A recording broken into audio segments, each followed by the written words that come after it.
All right, shalom everyone, and welcome to Just a Word. This is Kazakh Aliyahu, as we are here once again for another of our weekly teachings. And you see the topic today. What does it mean to blaspheme against Ruach HaKadosh, or the Holy Spirit? So today we're going to look into blasphemy.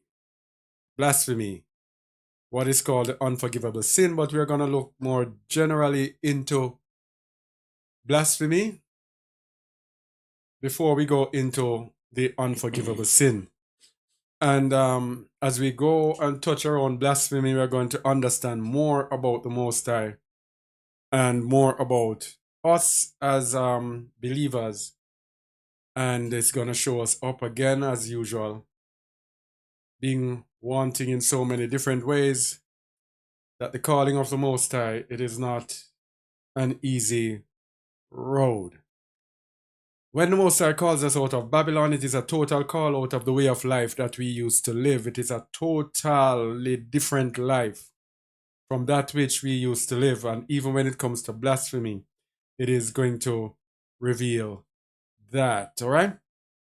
So let's begin from the beginning, from when men first began to call upon the name of Yahuwah, because we're going to look at blasphemy, how it surrounds the name of Yahuwah. We're going to see how important the Most High's name is to him, and how important it also should be to us. How important his name is to him, and how he values his name and the part that we play in this name.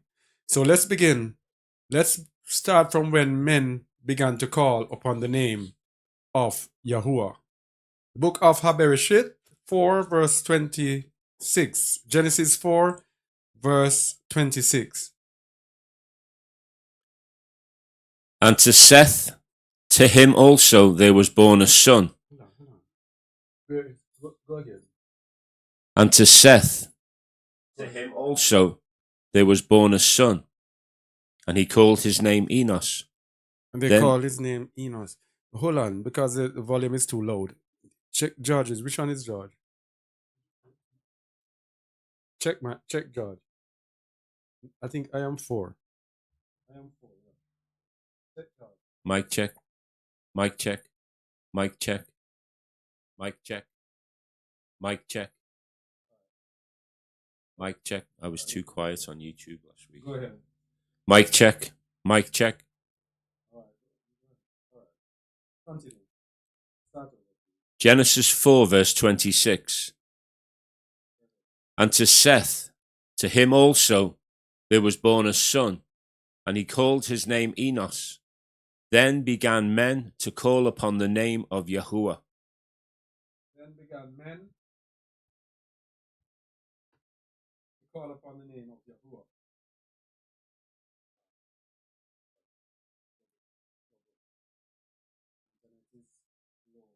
It's still coming through? Huh? I don't know. All right, so men began to call upon the name of Yahuwah in the time of Enos, that's Seth's son. And the meaning of name, as we're going to be looking at the name, it is the Hebrew word Shem, which is comes from the idea of definite and conspicuous position. So the name of Yahuwah speaks about his position. And it says an appellation. We're going to look at the meaning of appellation as a mark or memorial of individuality. By implication, honor, authority, character. Base, in, famous, fame, name, renown, report. So if you put everything together, the Most High's name is something that denotes his authority, his position, something that gives him honor, something that makes him individual, something that makes him totally unique and different from everyone else, something that denotes his character, something that gives him renown, something that gives him good report. So our responsibility as people who are of the Most High are to ensure that whatever we do not bring down his name. And the Most High's name is so very serious. The Most High's name, I don't understand what this is, is so very serious to him. Check 1, 2. Yeah. Should be low. So, you sure? Which one is it? 4. Check. Oh yes. 1, 2. 1, 2. 1, 2. 1, 2. Okay, sorry about that. Mic was off and I didn't know. I was wondering how it wasn't coming through. Yeah, so the Most High's name is his mark of individuality. It is what makes him unique. It is what gives him his reputation. And it says it is a mark of appellation. And we're going to look at the meaning of appellation. I don't know if I'm pronouncing it properly. For the English police, I don't know. Appellation. And let's look at the meaning again. So we had Enos calling on the name of Yahuwah. In Genesis 12:8, we have Abraham calling on the name of Yahuwah. And he removed from thence unto a mountain on the east of Bethel, and pitched his tent, having Bethel on the west, and Hai on the east. And there he builded an altar unto Yahuwah, and called upon the name of Yahuwah. And called upon the name of Yahuwah. When we are worshiping the Most High, we have to worship him as being unique.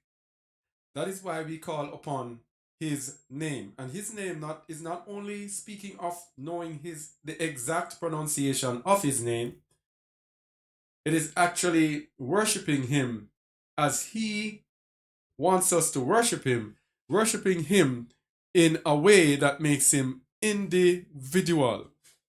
So for example, those who worship Yahuwah keep the Shabbat, because he says it is a sign between he and us. So when we are worshiping the Most High now, when we are worshiping Yahuwah, we cannot be worshiping Yahuwah keeping another day set apart. We cannot say, all right, we are going to be worshiping him on Sunday. That is not his mark of individuality. That is the mark of individuality of Baal, because the sun god is worshipped on the Sunday. So to worship the Most High, we have to make it individual by obeying him in him telling us exactly how we must worship him.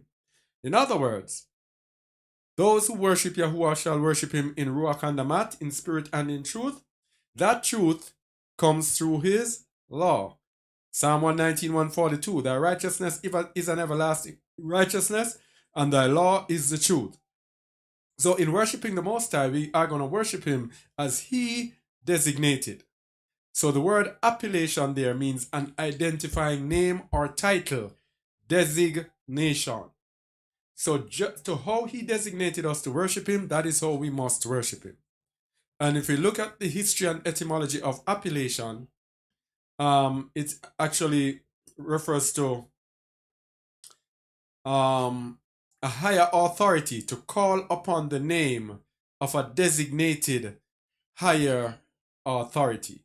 And that is a unique authority, because there are many gods. So we have to worship the Most High. We cannot be in our mind. Like sometimes you talk to some people, say, oh, when you say, okay, you must not worship Yahuwah in that way. They say, oh, he knows who we are worshiping. Or it doesn't matter. We all worship the same God. That's not it. We have to worship the Most High in an individual way. And if we don't, we will bring his name to blasphemy. Because his name is so serious that in the Torah, let's go to Leviticus 24 from verse 10 to 16. In the Torah, he says that he that blasphemeth the name of Yahuwah shall be put to death. Leviticus 24, hold on please, verse 10. Verse 10. And the son of an Israelitish woman, whose father was an Egyptian, went out among the children of Yasharal. And this son of the Israelitish woman and the man of Yasharal strove together in the camp. Mm-hmm. And the Israelitish woman's son blasphemed the name of Yahuwah and cursed. And they brought him unto Moses. And his mother's name was Shelomith, the daughter of Dibri of the tribe of Dan. And they put him inward, that the mind of Yahuwah might be showed them. And Yahuwah spake unto Moses, saying, Bring forth him that has cursed without the camp, and let all that heard him lay their hands upon his head, and let all the assembly stone him. Let all the assembly stone him. So, death here for those who blaspheme the name of Yahuwah. Verse 15. And thou shalt speak unto the children of Yasharal, saying, Whosoever curseth his allure shall bear his sin. Mm-hmm. And he that blasphemeth the name of Yahuwah, he shall surely be put to death. And all the assembly shall certainly stone him, Mm-hmm. as well the stranger, Mm-hmm. as he that is born in the land, when he blasphemeth the name of Yahuwah, shall be put to death. Shall be put to death. That is how serious the Most High takes his name. And so the judgment was executed. Verse 23. And Moses spake to the children of Yasharal, that they should bring forth him that had cursed out of the camp, and stone him with stones. And the children of Yasharal did as Yahuwah commanded Moses. They did as they commanded Moses, and so he was executed. So death for blaspheming the name of Yahuwah. So let's look a little bit more at the importance of the name of Yahuwah. 1 Kings 8:17. 1 Kings 8:17. I'm gonna look at how it is his name is used. Read it, please. And it was in the heart of David my father to build an house for the name of Yahuwah Eluah of Yasharal. All right, to build an house for the name. It didn't say to build an house for Yahuwah. It says to build an house for the name of Yahuwah Eluah of Yasharal, which means he puts his name before him. We don't do things for him, we do things for his name. For his name. So when we are here representing him, we are representing his name. Another instance again. Jeremiah 3, verse 17. I wanted to look at these, how his name is used here.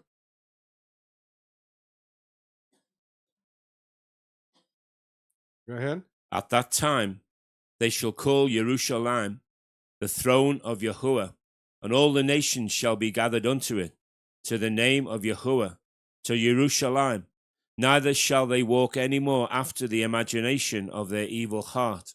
So, he has certain things that he puts his name on, and I won't get into it. We're going to probably use this again to show you that his name is so important.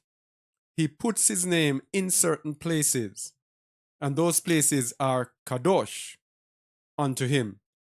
And if we smear those things that he sets apart as being kadosh, then the pronouncement on us is that death is upon us. 1 Kings 10, verse 1.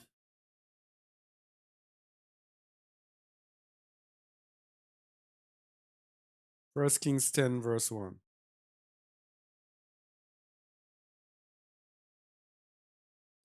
And when the queen of Sheba heard of the fame of Solomon concerning the name of Yahuwah, she came to prove him with hard questions. She heard the fame of Solomon, concerning the name of Yahuwah. So his fame was concerning the name of Yahuwah, concerning the character, the renown, the fame of Yahuwah.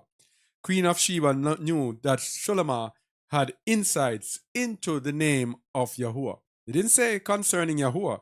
It says concerning the name of Yahuwah.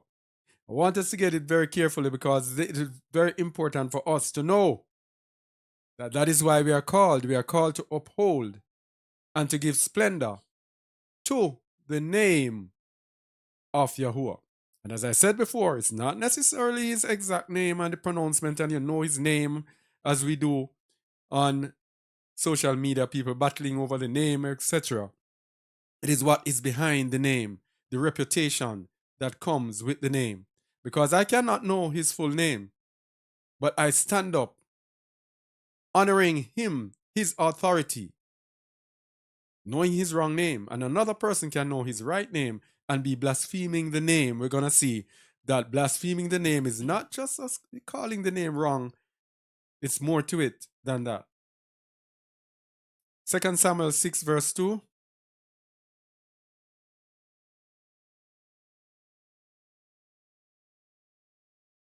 And David arose and went with all the people that were with him from Baale to Judah, to bring up from thence the ark of Eluah, whose name is called by the name of Yahuwah of hosts, that dwelleth between the cherubims. Whose name is called by the name of Yahuwah of hosts. So we see the ark called by the name of Yahuwah of hosts. We see how important the name is. The name goes with him.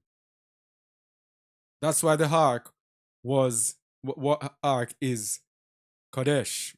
It is holy. And we have the story of is it in it? Let's go and see the ark that is called by Yahuwah's name. Let's see how set apart it is. Continue in verse 3. And they set the ark of Eluah upon a new cart, and brought it out of the house of Abinadab that was in Gibeah. And Uzzah and Ahio, the sons of Abinadab, drave the new cart. And they brought it out of the house of Abinadab, which was at Gibeah, accompanying the ark of Eluah. And Ahio went before the ark. Mm-hmm.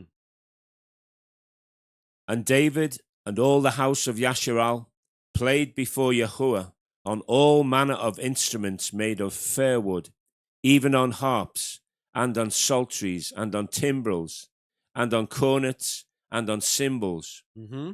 And when they came to Nachon's threshing floor, Uzzah put forth his hand to the ark of Eluah, and took hold of it, for the oxen shook it. Mm-hmm. And the anger of Yahuwah was kindled against Uzzah, and Eluah smote him there for his error, and there he died by the ark of Eluah. Look at that. So the oxen shook the cart. Shook the cart with the ark of Eluah, which is called by Yahuwah's name, whose name is on it. And he tried to stop the ark from falling, and the Most High destroyed him for his error. Why? Why did he do this? The name of Yahuwah is set apart. It is Kadosh. We must never think we can help the name of Yahuwah. We are to honor his name and make sure that in us, in our lives, his life, his name is manifested in us. Uzzah wanted to help the Most High. And in trying to help the Most High, that again is lack of faith. And later on, we're going to look at the contribution that a lack of faith has to do with blasphemy. So Uzzah think that he could help the Most High, and the Most High destroyed him. So you would think he was doing a good turn because the ark is called by Yahuwah's name, try to help and preventing it from falling. But no, verse 8. And David was displeased, because Yahuwah had made a breach upon Uzzah, and he called the name of the place Perez Uzzah to this day. Perez Uzzah. That means break of Uzzah or breach of Uzzah. Go ahead. And David was afraid of Yahuwah that day, and said, How shall the ark of Yahuwah come to me? So David would not remove the ark of Yahuwah unto him into the city of David, but David carried it aside into the house of Obed Edom the Gittite. Mm-hmm. And the ark of Yahuwah continued in the house of Obed Edom the Gittite 3 months, and Yahuwah blessed Obed Edom and all his household. So everyone who bears the name of Yahuwah, Yahuwah baraks them. Continue. And it was told King David, saying, Yahuwah hath blessed the house of Obed Edom, and all that pertaineth unto him, because of the ark of Eluah. So David went and brought up the ark of Eluah from the house of Obed Edom into the city of David with gladness. Mm-hmm. Go ahead. And it was so, that when they that bear the ark of Yahuwah had gone 6 paces, he sacrificed oxen and fatlings. Can you imagine? 6 paces. Now, how long will that take? Wow. Before it continue. And David danced before Yahuwah with all his might, and David was girded with a linen ephod. All right, this was the what you call it now? Foretelling of Yahushua HaMashiach, the seed of David, because David had a linen ephod, and this was the garment of the priest. So David from the tribe of Judah, and we have HaMashiach from the tribe of Judah, now being the great high priest. This was the prophetic foretelling of HaMashiach. Anyway, let's go. So David and all the house of Yasharal brought up the ark of Yahuwah with shouting and with the sound of the trumpet. Mm-hmm. And as the ark of Yahuwah came into the city of David, Michal, Saul's daughter, looked through a window and saw King David leaping and dancing before Yahuwah, and she despised him in her heart. Limping and dancing before Yahuwah because his name was on the ark, and she despised him. Verse 17. And they brought in the ark of Yahuwah and set it in his place, in the midst of the tabernacle that David had pitched for it. And David offered burnt offerings and peace offerings before Yahuwah. Mm-hmm. And as soon as David had made an end of offering burnt offerings and peace offerings, he blessed the people in the name of Yahuwah of hosts. All right. Continue. And he dwelt among all the people. He dealt among all the people, even among the whole multitude of Yasharal, as well to the women and as men, to every one a cake of bread, and a good piece of flesh, and a flagon of wine. So all the people departed, every one to his house. Then David returned to bless his household, Mm-hmm. and Michal, the daughter of Saul, came out to meet David and said, How magnificent was the king of Yasharal today, who uncovered himself today in the eyes of the handmaids of his servant, as one of the vain fellows shamelessly uncovereth himself. Mm-hmm. And David said unto Michal, It was before Yahuwah, which chose me before thy father, and before all his house, to appoint me ruler over the people of Yahuwah, over Yasharal. Therefore will I play before Yahuwah. All right. So she was seeing David acting, he says, uncovering himself. The lesson for this to us is that when people are honoring the name of Yahuwah, even if they're doing it outside of what we might think is, acceptable, we don't know the mind of the Most High. So in honoring the name of Yahuwah, it was not a sin for David to actually be uncovering himself. And let's see what happened after that in that conversation. Verse 22. And I will yet be more vile than thus, and will be base in mine own sight, and of the maidservants which thou hast spoken of them shall I be had in honour. Mm-hmm. Therefore Michal, the daughter of Saul, had no child unto the day of her death. So David was honoring the name of the Most High. Michal was more concerned about how he looked in front of the other woman, and the Most High made sure that Michal never had a child again unto that day. So the Most High takes his name, the honor of his name, above everything else. Very seriously. All right. 1 Kings 5:3. We did that. 1 Kings 5:3. Looking at the name of Yahuwah.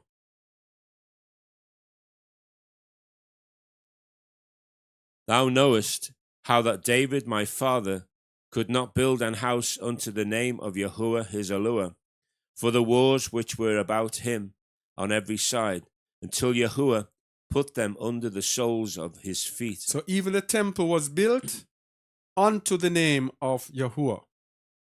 Unto the name of Yahuwah.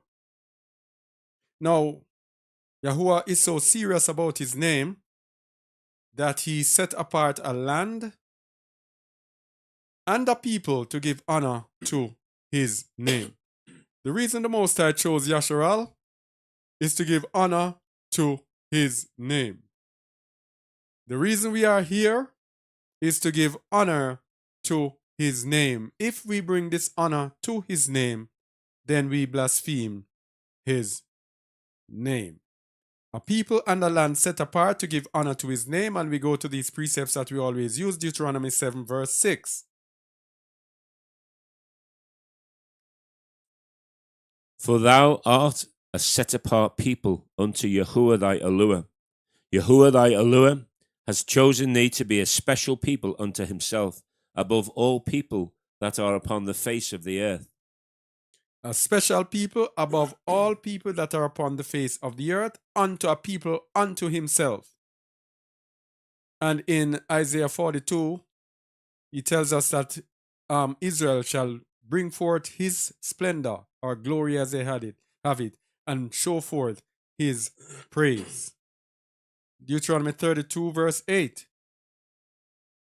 When the Most High divided to the nations their inheritance, when he separated the sons of Adam, he set the bounds of the people according to the number of the children of Yasharal. For Yahuwah's portion is his people. Yeah. Jacob is the lot of his inheritance. Jacob is the lot of his inheritance. So he set apart a people, a lot for his inheritance, to give honor to his name. 1 Kings 11:36. And unto his son will I give one tribe, that David my servant may have a light always before me in Jerusalem, the city which I have chosen me to put my name there. So he chose a city. He chose a people for himself, and he chose a city to put his name there. That is why it is all about Yasharal. It's all about Jerusalem. It's all about Zion. He chose a mountain, Mount Zion, to put his name there. The Most High deals with one, everything one at all times. So he chooses a nation, and out of that nation he chose a city. Out of that city he chose a mountain, Zion, and for that nation he chose a people out of the world. And he never, ever, ever chooses another people. Never, never, never chooses another people. Deuteronomy 28 verse 10. And all the people of the earth shall see that thou art called by the name of Yahuwah, and they shall be afraid of thee. Thou art called by the name of Yahuwah. Yasharal is called by his name. That is why he said in Amos 3:1-2, you alone have I known of all the families of the earth. Therefore, I will punish you for your iniquity. One nation called by his name, one people bearing his name. So that people called by his name, because his name and his reputation is so important to him, that nation that is called by his name has to bear his name and his reputation.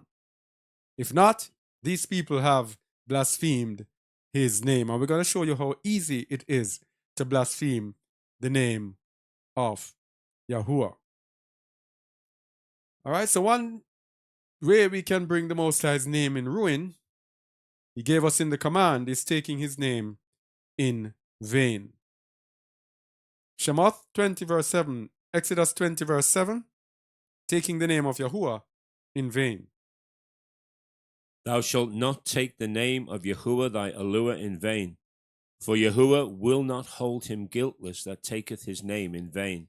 So if we take his name in vain, we will never ever be guiltless. And let's look at the meaning of the word vain. When you go through this, you see salvation is not easy. Vain. It's from the Hebrew word shal, from the same as H7722, in the sense of desolating. Evil as destructive, literally ruin, or morally especially guile. Figuratively, idolatry as false, subjective. Uselessness as deceptive. Objective also adverbially in vain. False, lie, lying, vain, vanity. All right, so what can we get from that? We cannot or must not desolate his name. We must not use his name in guile. We must not bring his name into idolatry. So when the nations of the earth give us names to worship and honor, names like God, calling the Most High God is actually bringing his name to idolatry, because God is fortune, who is chance, the god of luck. Isaiah 65:11 tells you that, and if you go back and search the god of luck, that is God. Now, when we do so, and people still know his name and still be calling him God, that is calling his name in vain. Because yes, in your mind, we know you are talking about the Most High, but it says you must not call his name. You will not take his name in vain in idolatry. As false, subjective. So even JC, to be saying that JC is Yahuwah, that is calling his name in vain. All right? JC is an idol as well. Jesus Krios. And Jesus, Horus, and Krishna mixed up. And Serapis and Mithras, all of those gods mixed up. The name JC, it's a syncretism.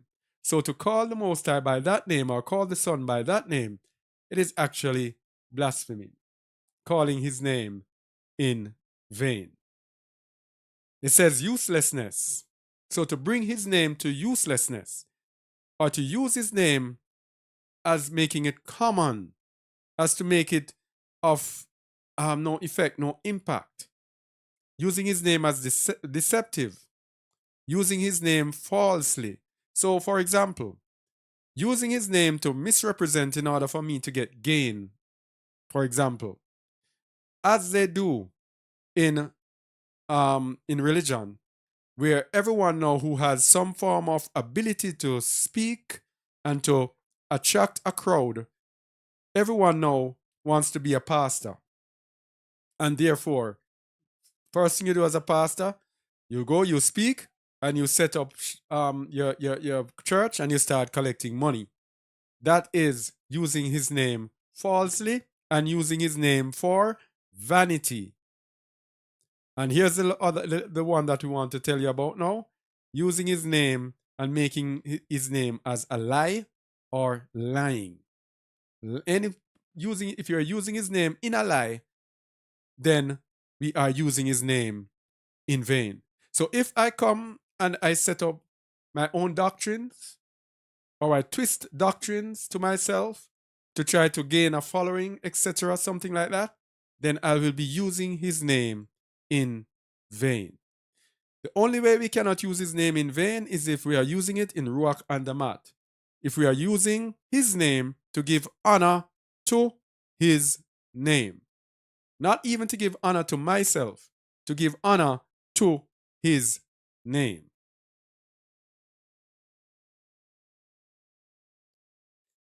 All right. So the biblical usage of shall or vain, the word for vain, is emptiness, vanity, falsehood. So we have lies that are actually gonna be repeating today. Emptiness, nothingness, vanity, emptiness of speech, lying again, worthlessness of conduct. This one, worthlessness of conduct, is worth noting, and we're gonna see evidence of it. If, hear this one, if we are representing the Most High and our conduct is sinful, then we have used the name of the Most High in vain. If we say we are representing the Most High and our conduct is not according to our representation, yes, we have used the name of the Most High in vain. Now, the Most High is very, very serious about bringing his name to ruin. So let's look at the pollution of his name among the heathen, how serious he is about the pollution of his name. Ezekiel 36, 18 to 21. Most High is very serious about the usage of his name. Ezekiel 36, 18. Go ahead. Wherefore I poured my fury upon them for the blood that they had shed upon the land, and for their idols wherewith they had polluted it. So he's telling us here why he sent us into captivity. Verse 19. And I scattered them among the heathen, and they were dispersed through the countries. According to their way and according to their doings I judged them. Mm-hmm. And when they entered unto the heathen, whither they went, they profaned my set-apart name, when they said to them, These are the people of Yahuwah, and are gone forth out of his land. So, even when someone looks at us and says, These are the people of Yahuwah, we have profaned his name. Why? We are not walking in righteousness. We are not walking according to the character of his name. We are not giving honor to his name. Therefore, we profane his name when people say, These people are the Israelites. So even today, when we are calling ourselves Israelites, many of us are profaning the name of Yahuwah, because we are not walking in righteousness. And we're going to see an error again that our people make in that. Yeah? Romans 3:21. We're going to look at 2:21. We're going to look at an error that our people make when it comes to the Gentiles, when it comes to the heathen. Because the words are going to show us how important it is to the Most High that the heathen, his name is not profaned among the heathen. Romans 2:21. Romans 2:20. Is 24? All right. Romans 2:20. An instructor of the foolish, a teacher of babes, which has the form of knowledge and of the truth in the law. Thou therefore, which teachest another, teachest not thyself. Thou that preachest, a man should not steal, dost thou steal? Thou that sayest a man should not commit adultery, dost thou commit adultery? Thou that abhorrest idols, dost thou commit sacrilege? Thou that makest thy boast of the law, through breaking the law, dishonorest thou Yahuwah. For the name of Yahuwah is blasphemed among the Gentiles through you, as it is written. As it is written. So we are there saying one thing, and our actions manifest another thing. The name of the Most High is blasphemed among the Gentiles through us. So what is that saying?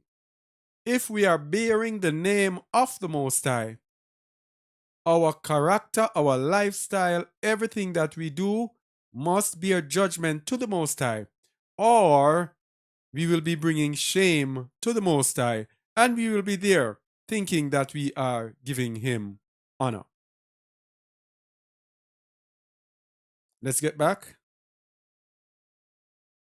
All right. These are the people of Yahuwah, verse 21.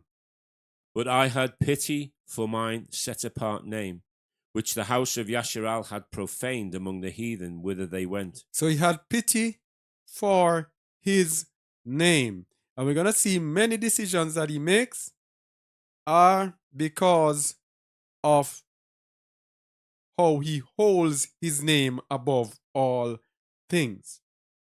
So he had pity on the children of Israel who were sent into captivity for his name's sake. Verse 22.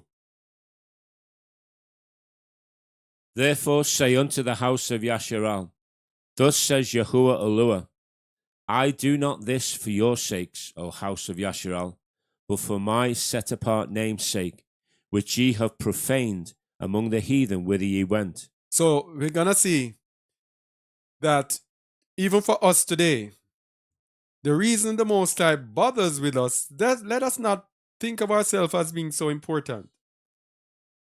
The reason the Most High bothers with us is not for our sake,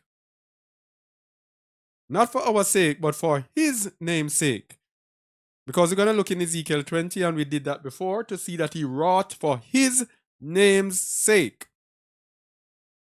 So he took us out of Babylon and is remaking us for his name's sake, for us to give splendor to his name. That's it. And our benefit is that when we allow him to do that, then we reap rewards of the kingdom. Verse 23. And I will sanctify my great name, which was profaned among the heathen, which ye have profaned in the midst of them. And the heathen shall know that I am Yahuwah, says Yahuwah Eluah, when I shall be sanctified in you before their eyes. All right, so the heathen shall know. That's why we're telling you, see how it's important for the Most High, for the heathen to know that he is Yahuwah. Now, when we have doctrines that totally reject the heathen, we are doing a disservice to the Most High. We are actually blaspheming the name of the Most High. We are actually bringing down the name of the Most High. Because the Most High wants his name to be exalted above among the heathen, not to be rejected by the heathen. And the reason he wants it to be exalted, we're going to see further on, is that he wants the whole world to be filled with his splendor. He wants the whole world to worship him. The children of Israel are his tools that he uses, that he has chosen as his set apart people to bring the world to him, not to repel the world from him. Verse 24. For I will take you from among the heathen and gather you out of all countries, and will bring you into your own land. And this is how you will be sanctified in their eyes. The whole process of doing this, the heathen shall know that he is Yahuwah. And let's go, as we were just speaking about it, Ezekiel 20 verses 8 to 11. Ezekiel 20 verses 8 to 11. Read it, please. But they rebelled against me, and would not hearken unto me. They did not every man cast away the abominations of their eyes, neither did they forsake the idols of Egypt. Then I said, I will pour out my fury upon them, to accomplish my anger against them in the midst of the land of Egypt. But I wrought for my name's sake. For my name's sake. Continue. That it should not be polluted before the heathen. Before the heathen. Again, the importance of his name not being polluted before the heathen. Continue. Among whom they were, in whose sight I made myself known unto them, in bringing them forth out of the land of Egypt. So that is why he wrought with them for his name's sake. That is why he took them through the wilderness for 40 years in order to bring honor to his name. Continue. Wherefore I caused them to go forth out of the land of Egypt and brought them into the wilderness. So that is why he brings us into the wilderness, to wrought with us for his name's sake, so that we can be made a people for himself. We can be transformed from the persons we were into persons who can give honor and splendor to his name. It's a transformation process that we are in. We are in a spiritual army, a spiritual boot camp, as he takes us to give splendor to his name eventually. Verse 11. And I gave them my statutes and showed them my judgments, which if a man do, he shall even live in them. Moreover also I gave them my Shabbats, to be a sign between me and them, that they might know that I am Yahuwah that sanctify them. So the Shabbat is honoring his name, a sign or mark of individuality between me and them. So anyone worshiping Alua has to start with his Shabbat. You cannot say you're worshiping him without keeping his seventh-day Shabbat. And some places they do it, they call the Sunday Sabbath. Isn't that so? Some Christian groups call the Sunday the Sabbath. Yes? Yeah, that's what they do here. So that is it. You see how far they go with the trick. Over in the western side of the world, they will accept that Saturday is the Sabbath, but we keep Sunday. Here, they call the Sunday Sabbath. So if you're not keeping the 7 days Sabbath, it is rebellion against the Most High, which is actually the same thing that happened with the children of Israel. If you read verse 13. But the house of Yasharal rebelled against me in the wilderness. They walked not in my statutes, and they despised my judgments, which if a man do, he shall even live in them. And my Shabbats they greatly polluted. Then I said, I would pour out my fury upon them in the wilderness to consume them. And then he went on to say, I wrought with them for my name's sake, that it should not be polluted before the heathen. So they greatly polluted this Shabbat. Is nothing new by switching the day and calling another day the Shabbat. Jeremiah 10:24-25. We're looking at how important his name is, how important it is to him, not for his name not to be profaned among the heathen. Read it, please. O Yahuwah, correct me, but with judgment, not in thine anger, lest thou bring me to nothing.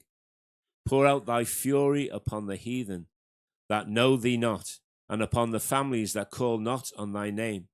For they have eaten up Jacob, and devoured him, and consumed him, and have made his habitation desolate. Notice Jeremiah says, pour out thy fury upon the heathen. He didn't say on the heathen and just leave it there. He says, upon the heathen that know thee not. The Most High wants the heathen to know him. That is why he said, one law shall be to you, and for the stranger that sojourneth among you.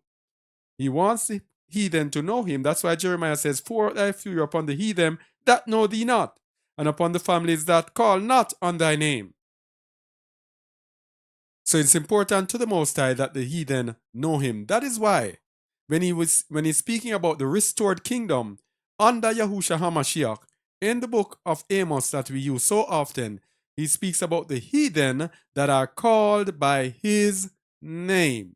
Why is he speaking of the heathen being called by his name?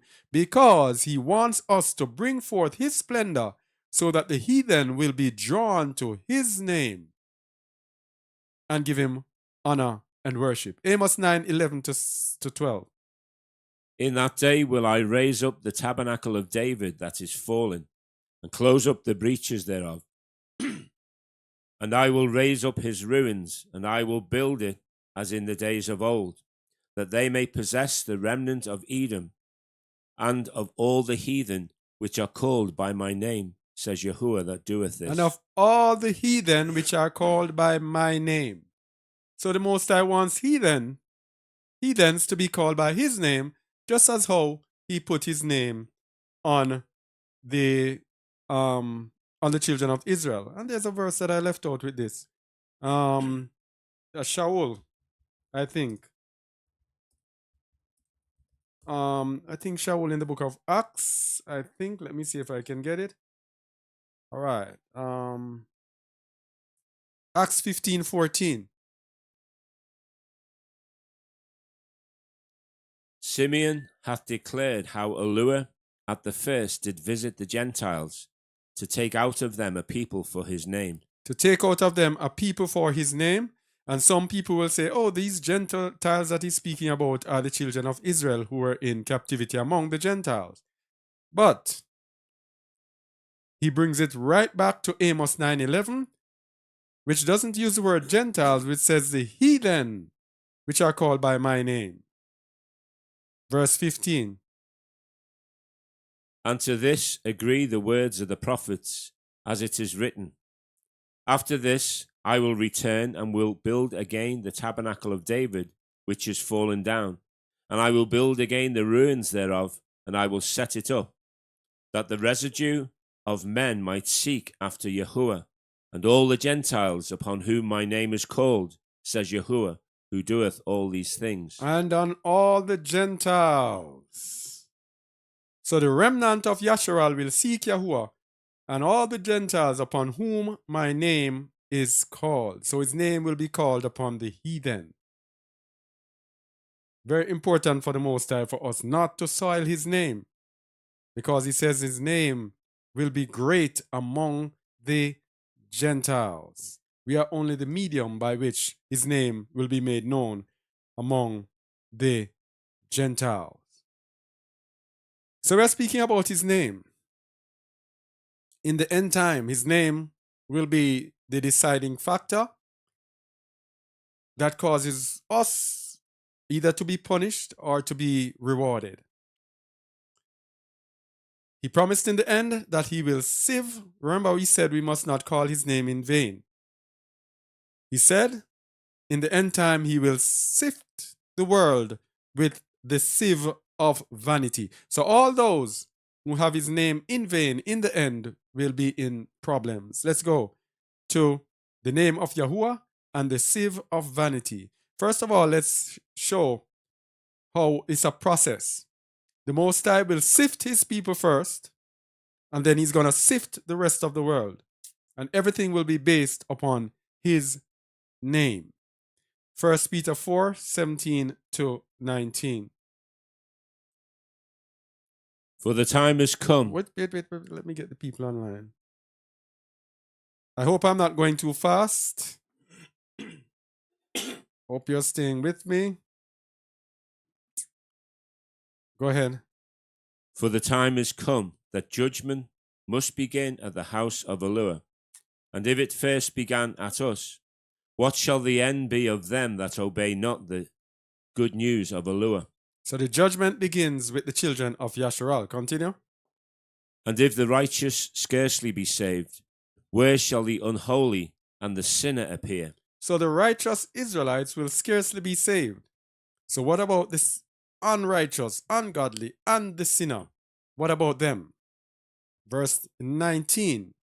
Wherefore let them that suffer according to the will of Elua commit the keeping of their souls to him in well-doing, as unto a faithful creator. You see this verse 19?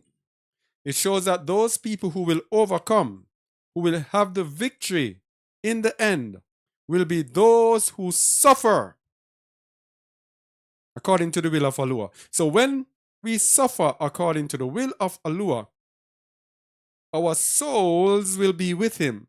We have to commit the keeping of our souls to him in well-doing. So in our suffering, we have to make sure that our lives are characterized by well-doing.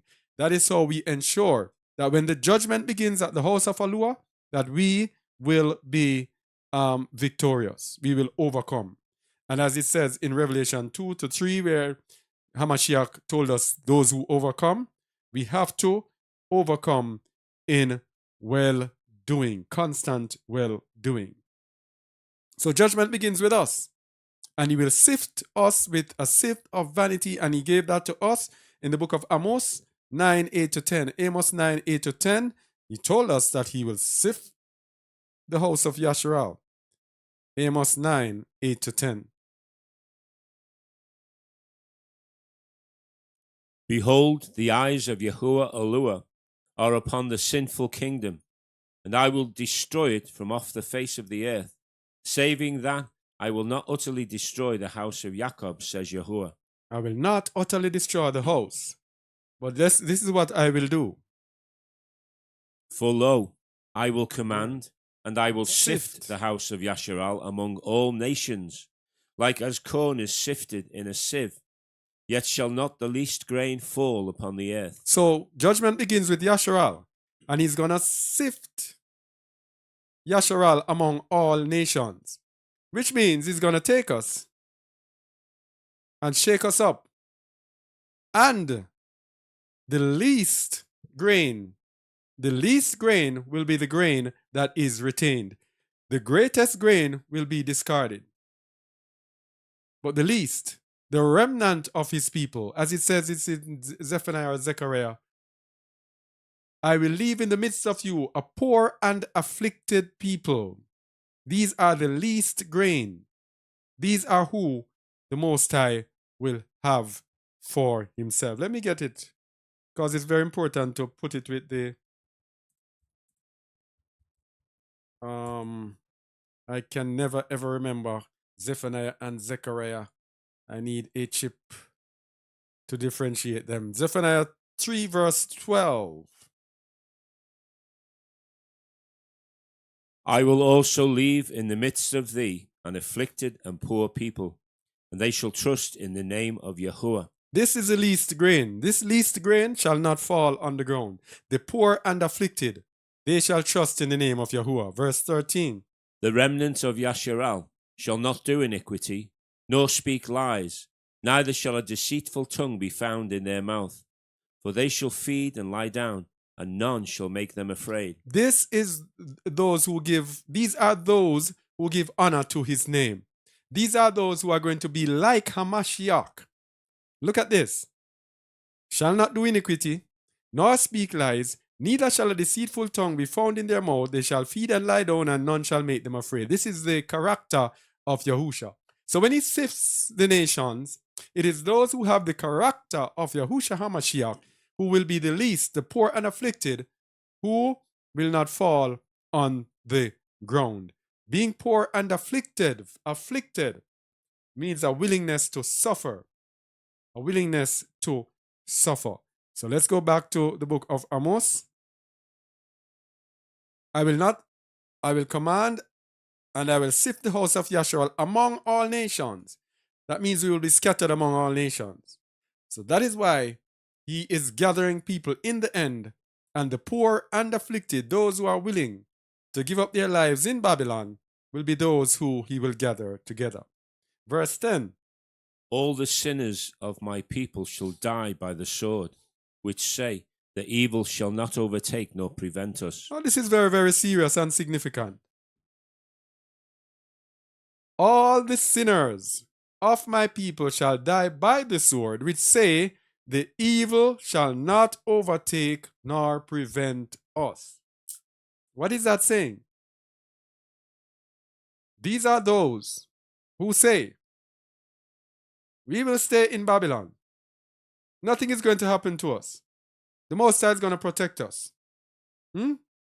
But we remain sinners in there. Why do we remain sinners? Because Babylon has become the habitation of devils, the hold of every foul ruach, foul spirit, and the cage of every unclean and hateful bird. And the Most High advised us in Revelation 18:4 to come out of her, my people, that we be not partakers of her sins. Hear what it says in verse 10. All the sinners of my people shall die. So those who remain in Babylon, saying that nothing will happen to us, but partaking of the sins of Babylon, are going to be in trouble. But the least of his people, those who poor and afflicted, and are willing to be poor and afflicted, and are willing to give up everything, and to walk in the name of Yahuwah, these people, he says, will not fall on the ground. So, Judgment begins with Yahuwah, with the house of Yahuwah. His people will first be sifted. And this is what is happening now in this world. Flee out of the midst of Babylon. The house of Judah is told to flee. How many people are actually fleeing? That is the sifting that is taking place. Yes? And then there's going to be another sifting. And then it is the sifting of the world. So he sifts his people first, and then he will sift the world. And this sifting in the world will be the time of trouble that is coming upon the world. Isaiah 30, verses 26 to 28. Isaiah 30, verses 26 to 28. Go, please. Moreover, the light of the moon shall be as the light of the sun, and the light of the sun shall be sevenfold, as the light of 7 days in the day that Yahuwah bindeth up the breach of his people, and healeth the stroke of their wounds. So here is it now. It is a process. He first sifts his people. Then when he sifts his people, he says, the least grain will not fall on the earth. He sets his people apart who he has sieved. Who he has sieved. He sets them apart. And then now he turns to the world. So this day, when he binds up the breach of his people and heals the stroke of their wound, then he's going to turn to the world now. And let's see what he's going to do to the world. Verse 27. Behold, the name of Yahuwah cometh from far. The what? The name of Yahuwah cometh from far. You see the importance of his name. He didn't say Yahuwah comes. He says the name of Yahuwah. Continue. Burning with his anger, and the burden thereof is heavy. His lips are full of indignation, and his tongue as a devouring fire. Continue. And his breath as an overflowing stream shall reach to the midst of the neck, to sift the nations with the sieve of vanity. And there shall be a bridle in the jaws of the people, causing them to err. Hey, to sift the nation. So he sifts his people first, sets them apart when he is healing up their breach. Then he sifts the nations with the sieve of vanity. What does he mean with the sieve of vanity? It means that the nations will be judged by how vain they are. You see, instead of turning to Yahuwah, we continue chasing after Babylon. We continue chasing after the merchandise of Babylon. In Revelation 18, it tells you the merchandise. Let me run through some of the things that these vain people, our vain people, will be going after. Revelation 18, about verse 11. And the merchants of the earth shall weep and mourn over her, for no man buyeth her merchandise any more. The merchandise of gold and silver, precious stones, pearls, fine linen, and purple, and silk, and scarlet, and all fine wool, and all manners of vessels of ivory, all manners of vessels of most precious wood, and of brass, and iron, and marble, and cinnamon, and odors, and ointments, and frankincense, and wine, and oil, and fine oil, flour, and wheat, and beasts, and sheep, horses, chariots, slaves, souls of men. All of these things, everything, the sieve of vanity. It's Babylon that is going to be judged at this time. It is our propensity for materialism, the sieve of vanity. And guess what? All the people who call his name in vain will be also in this as well. So those of us who say, hey, I'm a follower of Yahuwah, and we are blaspheming his name by our actions, calling his name in vain, everything, going after the vanity of this world, everything. The Most High is not going to care if you call on his name. Yes? He says he's going to leave in the midst of him, of poor and afflicted people. We have to be a people who are willing to be poor and afflicted. Many people are not willing to be poor and afflicted. Okay? All right, so we come down to the real. We just did that as a foundation. Can you imagine how long it took to lay the foundation? What we want to look at now is the real deal. Blasphemy. And we're going to begin with blasphemy in the New Testament. Because this question has been a question that we stayed away from, because I personally, I don't believe that we should be know-it-all. I don't believe that everything is revealed to us, to everyone. Christianity spoiled us in that we were taught that we must have an answer. But if I don't have an answer, if we don't have an answer on anything, I don't think we should speak on it. So we didn't get any real understanding, deeper understanding of the blasphemy of the ruach. Until now, we're getting a little understanding, even though I don't think we are 100% nailed it, but I think we have enough to help us and to help others out there to try to ensure that we do not blaspheme the ruach. Because in looking into this, I am seeing how easy it is to blaspheme the ruach, and how much people do it every day. I don't know. We do it every day and we don't know. This way is a very hard way. It's not an easy road. The things that we say, so easy that they come back and hit us. John 10, 27 to 40. Introduction to blasphemy. Just blasphemy you're looking at. John 10, 27.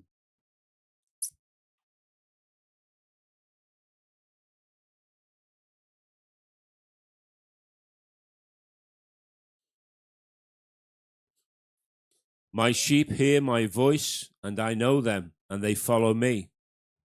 And I give unto them eternal life, and they shall never perish, neither shall any man pluck them out of my hand.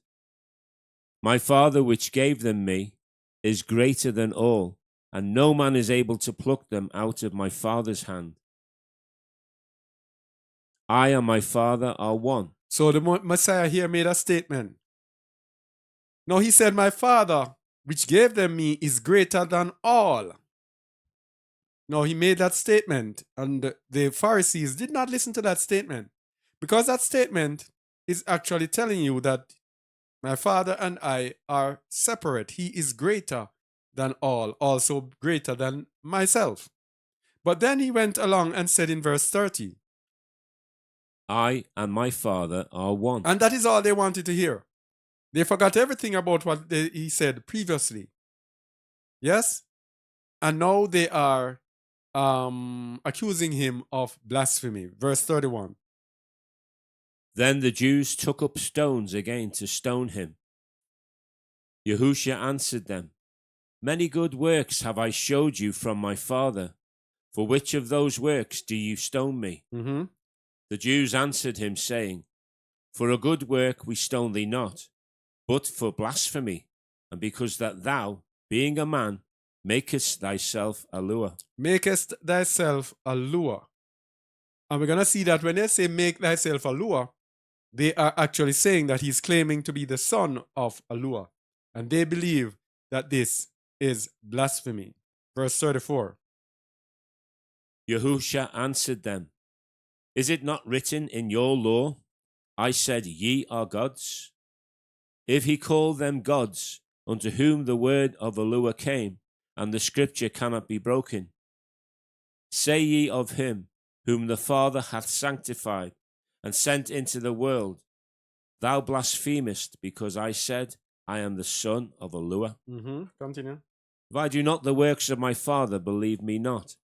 But if I do, though ye believe not me, believe the works, that ye may know and believe that the Father is in me and I in him. Therefore they sought again to take him, but he escaped out of their hand. All right, he escaped out of their hand. So that's an introduction to blasphemy. They saw it as blasphemy to even be calling oneself the son of Alua. So let's go deeper now into blasphemy against Ruach HaKadosh. That was just an introduction. Blasphemy against Ruach HaKadosh. So they went to stone him because the punishment for blasphemy is death. All right, blasphemy against Ruach HaKadosh. Let's go. 2 accounts in the New Testament about this blasphemy. And we know the question that most people ask, can we get forgiveness? That's the question people ask, and we won't answer that question. We let people judge for themselves. Go ahead. Yeah? Mark 3, verses 28 to 29. We're going to look at the two accounts.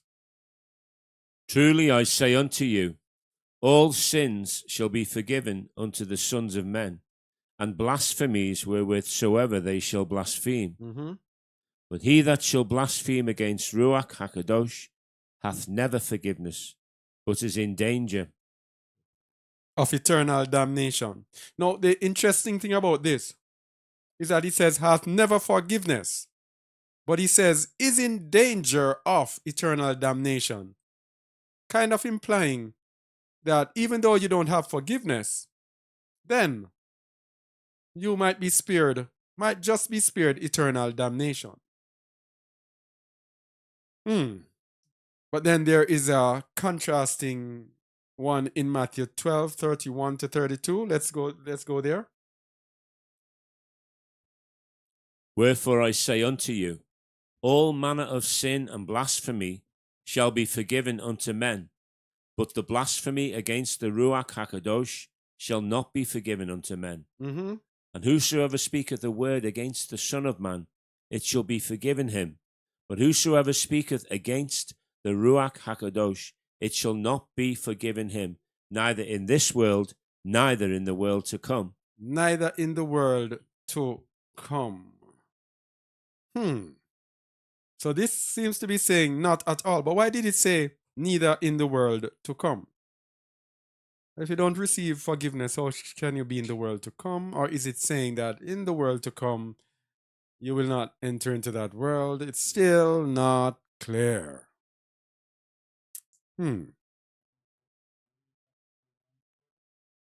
Acts 5, 1 to 11.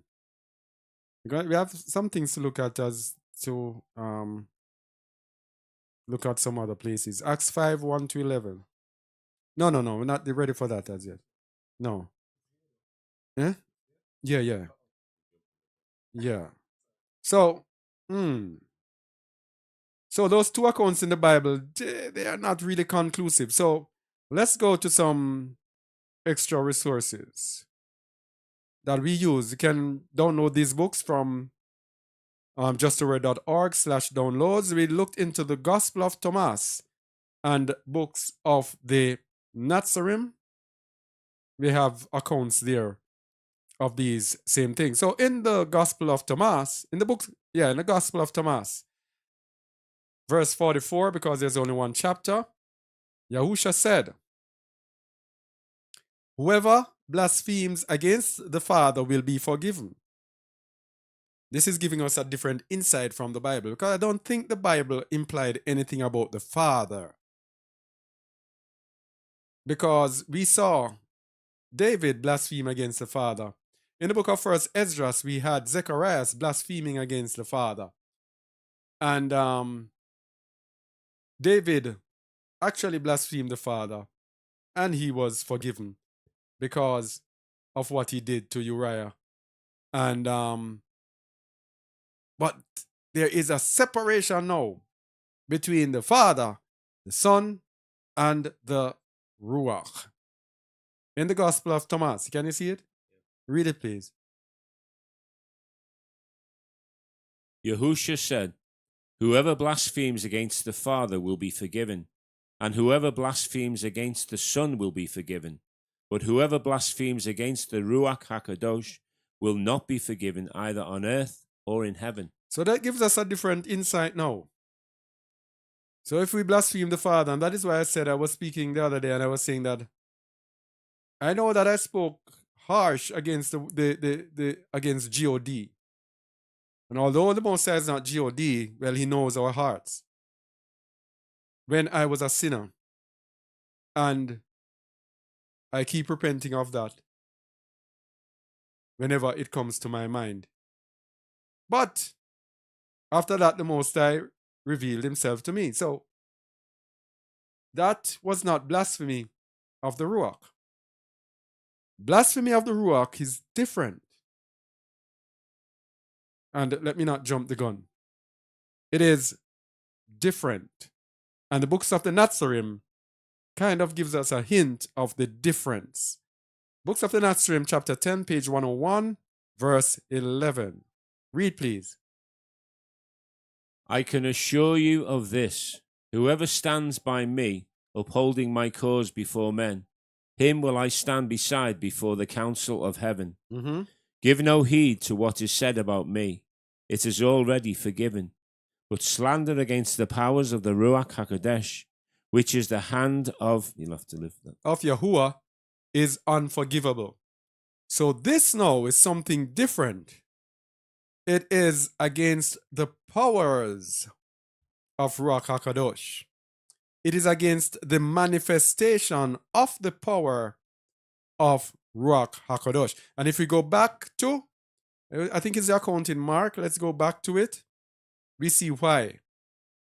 It's manifestation against the power of the Ruach and even cursing the Ruach. Let's go to Mark 3. I think it's 28 to 29. I think that account would give us the most. I think it is this one.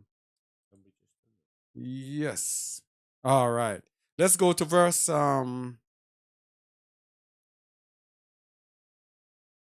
22. Mark 3, 22. We're going to see that it's against the power of the Ruach. Go again. And the scribes which came down from Jerusalem said, He has Beelzebub, and by the prince of the devils casteth he out devils. And he called them unto him, and said unto them in parables, How can Satan cast out Satan? Mm-hmm. And if a kingdom be divided against itself, that kingdom cannot stand. All right. So this, let me just give the foundation for this now. The danger in this is for those of us who love to call out things that are happening and saying it is not of Yahuwah. The Most High works in mysterious ways through his Ruach. And when we see the Ruach working, we don't understand it, as the Pharisees did not understand there. They came out trying to help the name of Yahuwah. Remember, with Uzzah, with the Ark of the Covenant, he tried to help the name of Yahuwah. We are here trying to help the name of Yahuwah, saying we are calling out sin or calling out things that are not of Yahuwah. And it is the Most High who's working there. And we say it is not the Most High. If it is not of the Most High, then it is of the devil. If we are saying those things are of the devil, then we have blasphemed the Ruach. Let me tell you something. There are some channels on YouTube and people out there. These are things that we have to understand. Very, very, very, very, very, very important. There are channels out there who are going around calling out people saying that they are of the devil. Yesterday, I was watching a video. Was it yesterday? Yeah. The day before. The husband and wife, Deborah and Watchman. Watchman's report. They had to do a video. There is a particular channel, TCA. I think it starts Camera Action. They are going around calling out people, watching people gesticulating with their hands and saying that these people are representing the devil. Now, if they are wrong, if he is wrong, then he would have blasphemed the Ruach and not know that he has blasphemed. Because I listened to the Watchman reports little, and they were saying that this young man, they said he was like a son to them. They said he called them uncle. Let me show you how strident some people are, thinking they are helping Yahuwah. He said they call him uncle. They said he could have called us and said to us, look how you're doing your hands or whatever. But he did not do that. He made a video about them. And he has a big following.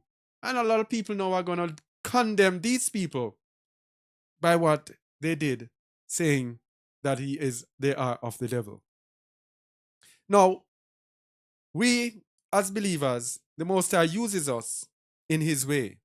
Yes, Watchman report we may have some errors. People will look at us and say, yeah, we have errors. But guess what? He uses each one of us in his way.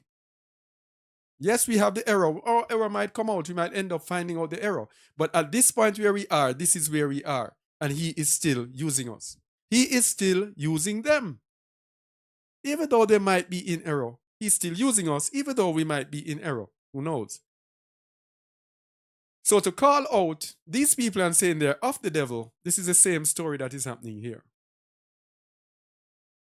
He has done it. Remember the other day you were telling us about Eshon Burgundy, when he was saying that because of his street heritage, when he was singing or rapping, he uses his hand in a certain way. And he was pointing here. And then they take the video and say, this man is representing Satan. And the man says was innocent. He didn't know or understand any of these things. What you do, you go and message the people. Tell them about it. I have a video about hand gesticulation. You need to watch it because look out in your video. But claiming people to be of the devil, and for us as well, whenever we are gathered together and we see people doing things, and it might look something that we can't understand, and we are claiming the person to be coming from the person himself. Yes, from the person himself and not of Allah, we run the danger of blaspheming the ruach. We have to be very, very careful. We have to be more watchful than vocal. Let's go and see this in action here. Let's start from 23. And he called them unto him, and said unto them in parables, how can Satan cast out Satan? And if a kingdom be divided against itself, that kingdom cannot stand. And if a house be divided against itself, that house cannot stand. Mm-hmm. And if Satan rise up against himself and be divided, he cannot stand, but has an end. Mm-hmm. No man can enter into a strong man's house and spoil his goods, except he will first bind the strong man, and then he will spoil his house. Mm-hmm. Truly I say unto you, all sins shall be forgiven unto the sons of men, and blasphemies wherewithsoever they shall blaspheme. Mm-hmm. But he that shall blaspheme against the ruach HaKadosh hath never forgiveness, but is in danger of eternal damnation. Because they said he has an unclean ruach. you see that? So for what these people are doing, for what they are doing, they run the risk of blaspheming the ruach. Even us, I remember when we spoke about fleeing out of the midst of Babylon, there are a couple of people who did videos on us. And no matter when people do video on us, I'm not going to respond, because we have to take on the character of Hamashiach. And when Hamashiach was reviled, he reviled not again. He said not a word. So we don't say a word. And they are criticizing this gathering and calling us out and saying we are in error and all sorts of things. No. We believe that this is the movement of the Most High and the will of the Most High. For those people who have done that, then they would have blasphemed the Ruach. Why? This is the movement of the Ruach. Because the Most High gathers us through his Ruach. If we stand up against the Ruach and we bring it to naught, and we speak ill of the work of the Ruach, then we stand the risk of blaspheming the Ruach. We need to learn to keep quiet. If we see an error, we point out an error. The fact that a person is in error does not make the person not of Yahuwah. Because this is an awakening. And our eyes are all not opening to look. We told you before that we never got the understanding of this. We are awakening. I don't know everything. We don't know everything. Someone asked the other day about the two witnesses. I'm not going to say anything upon the two witnesses because they have not yet been revealed to me. We don't know everything. It's an awakening, and sooner or later the Most High will reveal it to us. And when he reveals it to us, we speak about it. Yes? So when we see others now, if I see somebody else speaking about the two witnesses, I can't say anything about it because I don't understand it. Yes, even if someone is speaking about something that I think I understand, I have to look into what he's saying deeply before I even make a comment. It's the advice to those of us out there. Be careful before you condemn someone. Be careful before you condemn, because you do not know if it is the work of the ruach. Very important. All right? So where were we again? No, another danger of this blasphemy of the ruach again is telling lies. Telling lies. So blasphemy can be lying to or on the ruach.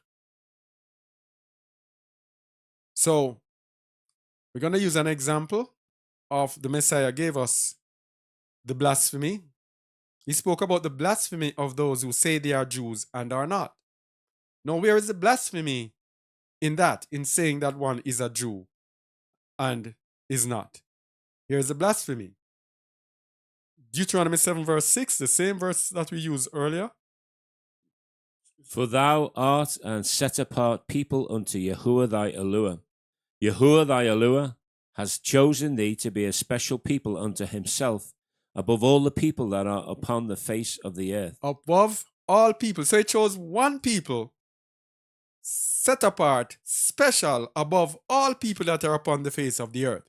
Now the Most High said that, and he wrote it, and I read it. And if I am not that people, and I go and establish myself as that people, I would have blasphemed against Yahuwah. Okay? So, those people now who come to the word, for example, say I am a Gentile and I come to the word and I'm given the ruach, and I reject the people of the Most High. The ruach has shown me that these people are the true Israelites, and because of my own self-preservation, I say, oh, they are not Israelites. Then I would have blasphemed, because the ruach had given me the understanding of who they are, and I have rejected it. All right? I am actually lying on the ruach, telling lies. Anyway, let's get back to those people who say they are Jews and are not.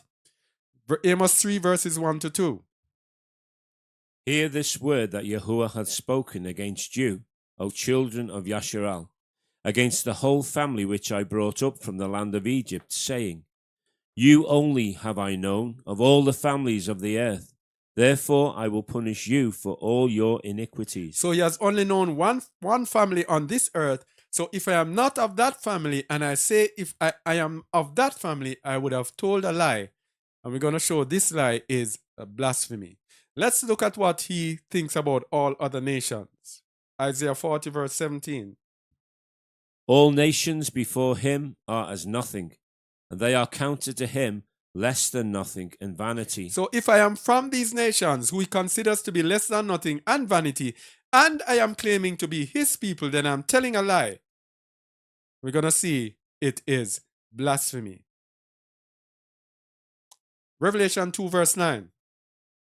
I know thy works and tribulation and poverty, but thou art rich. And I know the blasphemy of them which say they are Jews and are not, but are of the synagogue of Satan. So it's the blasphemy of them which say they are Jews and are not.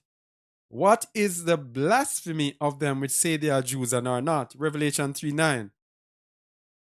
Behold, I will make them of the synagogue of Satan, which say they are Jews, but do lie. There we go. Continue. Behold, I will make them to come and worship before thy feet, and to know that I have loved thee. So we see that the blasphemy is actually telling a lie, saying they are Jews and are not. We want to establish that, to let us know that when we lie on the ruach or lie to the ruach, then we have blasphemed the ruach. It's very easy to blaspheme the ruach. So if a believer comes to us who has the ruach, and in a conversation we lie to the other believer, then we would have blasphemed the ruach. It's very easy. So you and I are speaking, Yazi, and I tell you a lie. Bam! I have blasphemed the ruach. It's as simple as that.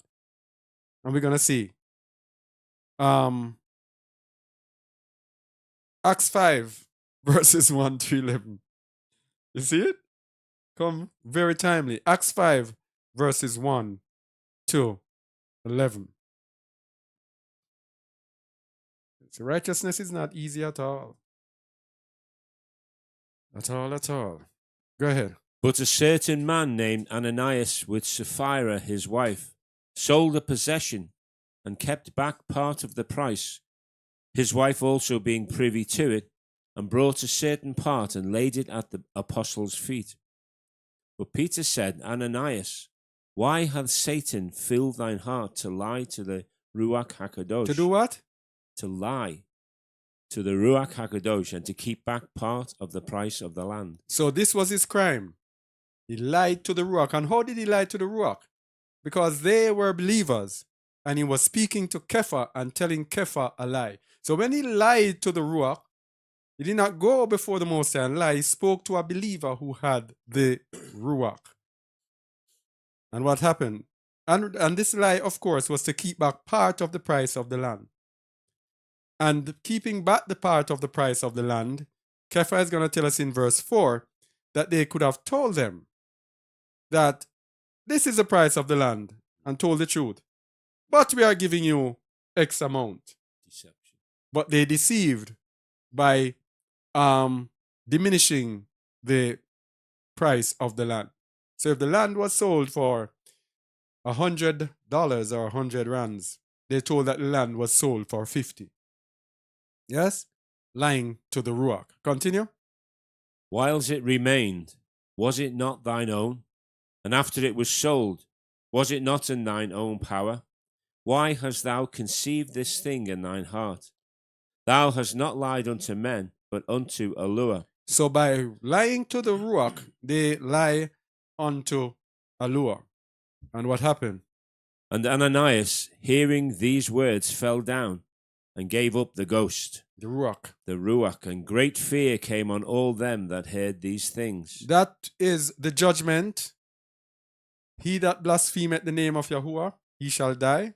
This is blasphemy, which is punishable by death. And so it was executed as an example to us as believers to never ever tell a lie on the ruach. Never ever tell another believer a lie. Verse 6.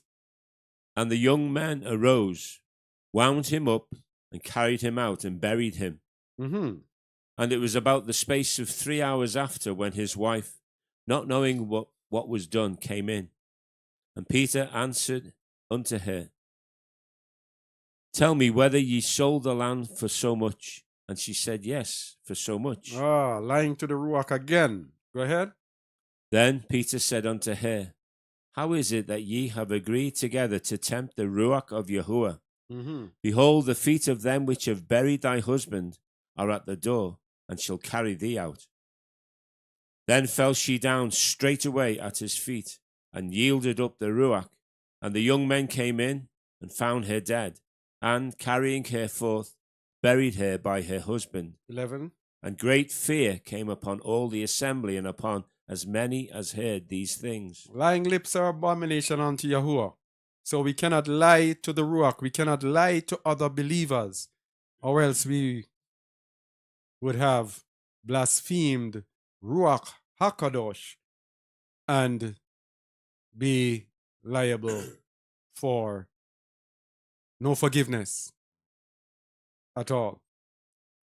Very, very serious and very easy for us to blaspheme the ruach. Now, there is another blasphemy against the ruach that the New Testament speaks about. Very important. I think we've looked at it before, but it's important now we're talking about blasphemy. We have to look at it again. have to look at it again. Willful sin. Willful sin viewed as blasphemy of the ruach in the New Testament. Willful sin viewed as blasphemy of the ruach in the New Testament. Now, here is why. In the New Covenant, we are given the gift of the ruach.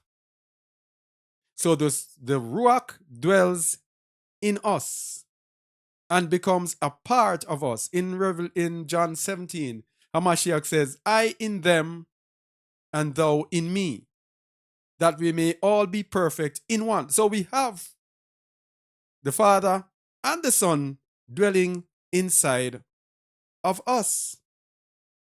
So when we sin willfully with the ruach being there inside of us, we would have blasphemed the ruach. Why? The ruach is given as a gift to guide us into all truth. And when we go against the truth with that ruach inside of us, we are actually stepping on the finished work of Hamashiach, because the ruach is given to us through the sacrifice, the offering of Hamashiach.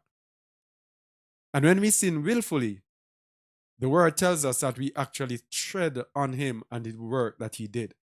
And so it is viewed on as blasphemy, for which there is no forgiveness. Let's go. The book of Bamidbar, Numbers 15, 27 to 31.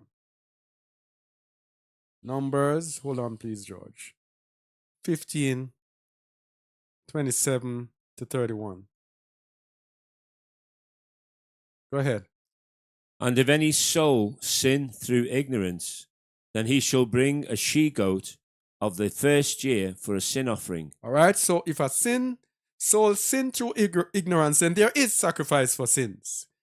So if we sin not willfully, we can get forgiveness. Verse 28.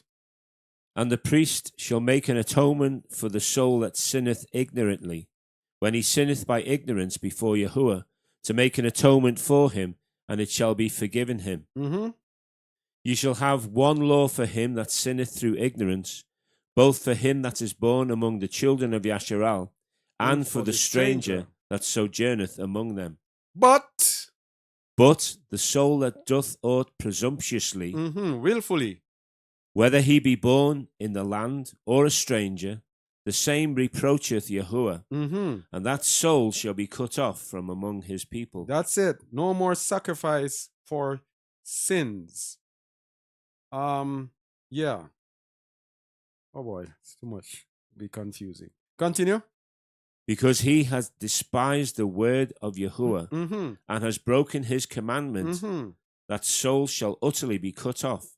His iniquity shall be upon him. So in the book of Hebrews, it tells us the same thing. Done despite unto the ruach of favor, done despite unto the spirit of grace, we have despised the word of Yahuwah. And the word of Yahuwah, of course, is Ruach HaKadosh.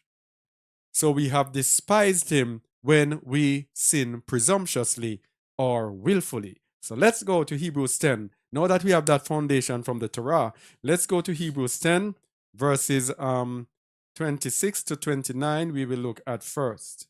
Hold on, please. Let me get this thing up. George, you're on the ball. I can't keep up with you. I've only got an iPhone. Go ahead. For if we sin willfully, after that we have received the knowledge of the truth, there remaineth no more sacrifice for sin. This is it. This is the same Bamidbar. If we sin presumptuously, willfully, after that we have received knowledge of the truth. So there is a qualification here. Before we receive knowledge of the truth and we sin willfully, then we can have sacrifice of sins, right? Because guess what?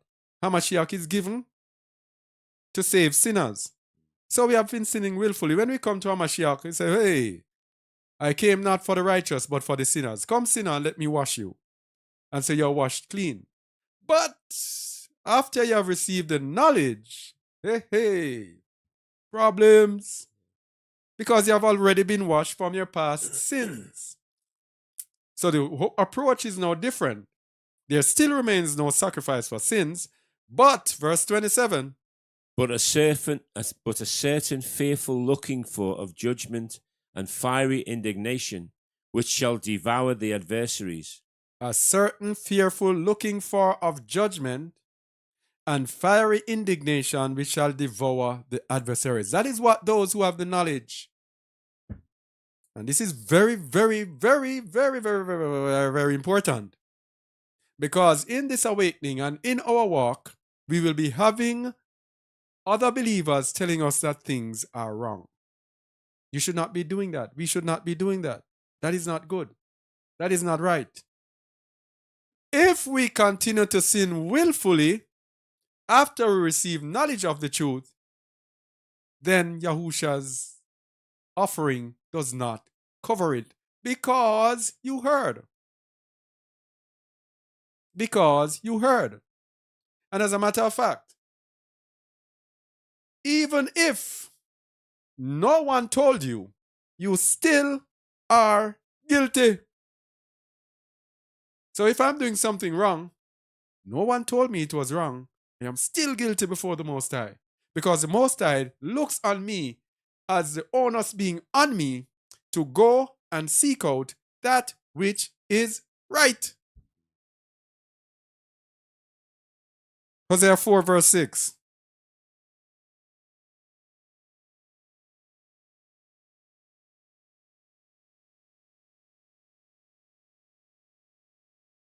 My people are destroyed for lack of knowledge.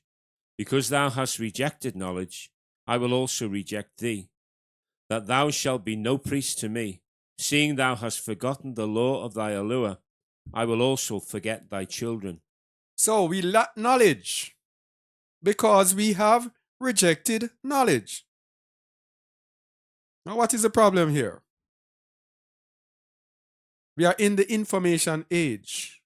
He said to Daniel, shut up the book until the end. The books now have been opened. Knowledge has increased in the end. We have no excuse for lacking knowledge. None whatsoever. So, if we have no excuse for lacking knowledge, it means that we have rejected knowledge because the knowledge is out there for us to seek and we are rejecting it.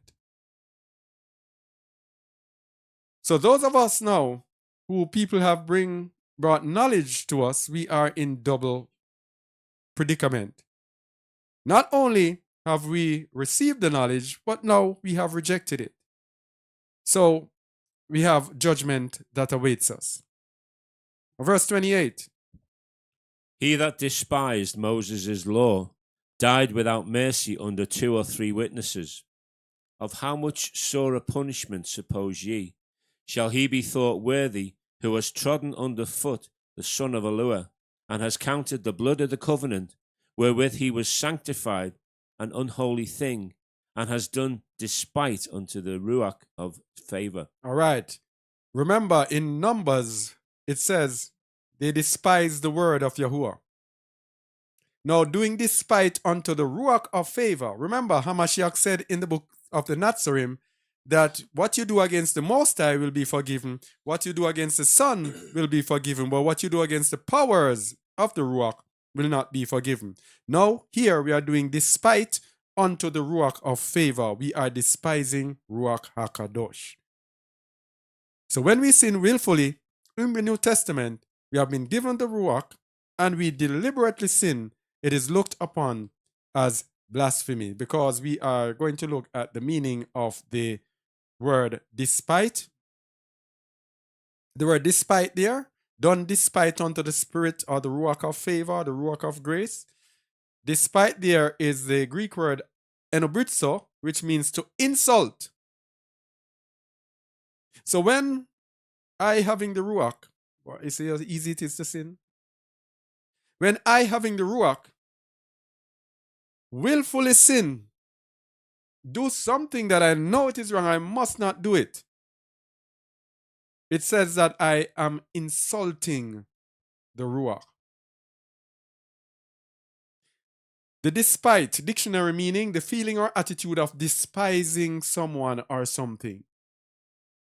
So it is despising the ruach. It is insulting the ruach. It says contempt, showing contempt for the ruach.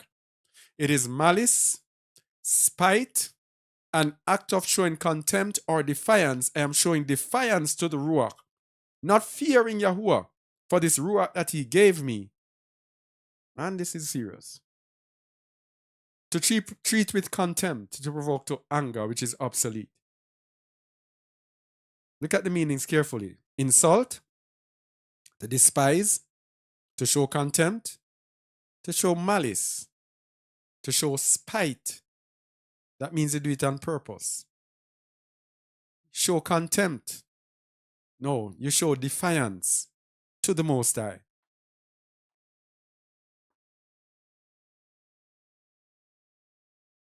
So, doing despite unto the ruach of favor is despising the ruach. Now,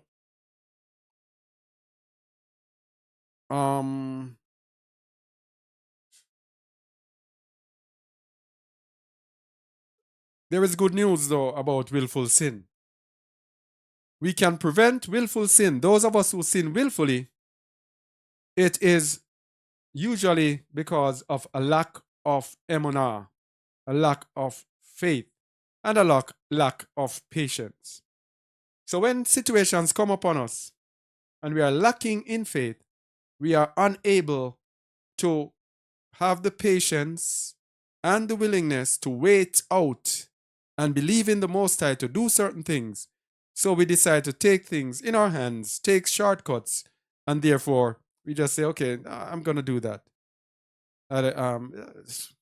It's okay, I'm going to do that. So patience and faith protects us. Hebrews 10:30-39. Because after the writer told us about that willful sin, he went about and told us those who will be able to avoid this willful sin. Read from 30, please. For we know him that has said, Vengeance belongeth unto me. I will recompense, says Yahuwah. And again Yahuwah shall judge his people. It is a fearful thing to fall into the hands of the living Allure. Fearful thing to fall into the hands of the living Allure. And when we go into willful sin, that is what we do. We end up falling into his hands. And it is a fearful thing because when judgment comes, woe be unto us. 32. But call to remembrance the former days, in which, after ye were illuminated, ye endured a great fight of affliction. You see, he says, but. So it all comes back and always comes back to affliction, suffering. These are the people who are afflicted, the people who are suffering. These are the people who are going to overcome almost every problem that Satan can bring to us. We have to have a willingness to suffer. We have to have a willingness to go through it. And it says, ye endured a great fight of afflictions. It's an endurance we have to endure. When afflictions come upon us, we cannot just throw them away and get flustered and frustrated. We have to endure. And when we endure, that insulates us from willful sin. Continue. Partly, whilst ye were made a gazing stock, both by reproaches and afflictions, and partly, whilst ye became companions of them that were so used. So this affliction was so great that they became a gazing stock. People looked at them and were mocking them and laughing at them. These are the afflictions that keep us from willful sin. When we endure such things, there's nothing that Satan can throw on us and get us. Nothing. Because you're willing to be ridiculed and everything and stand up for righteousness. Having emunah in the Most High, nothing that Satan throws can test us. Continue.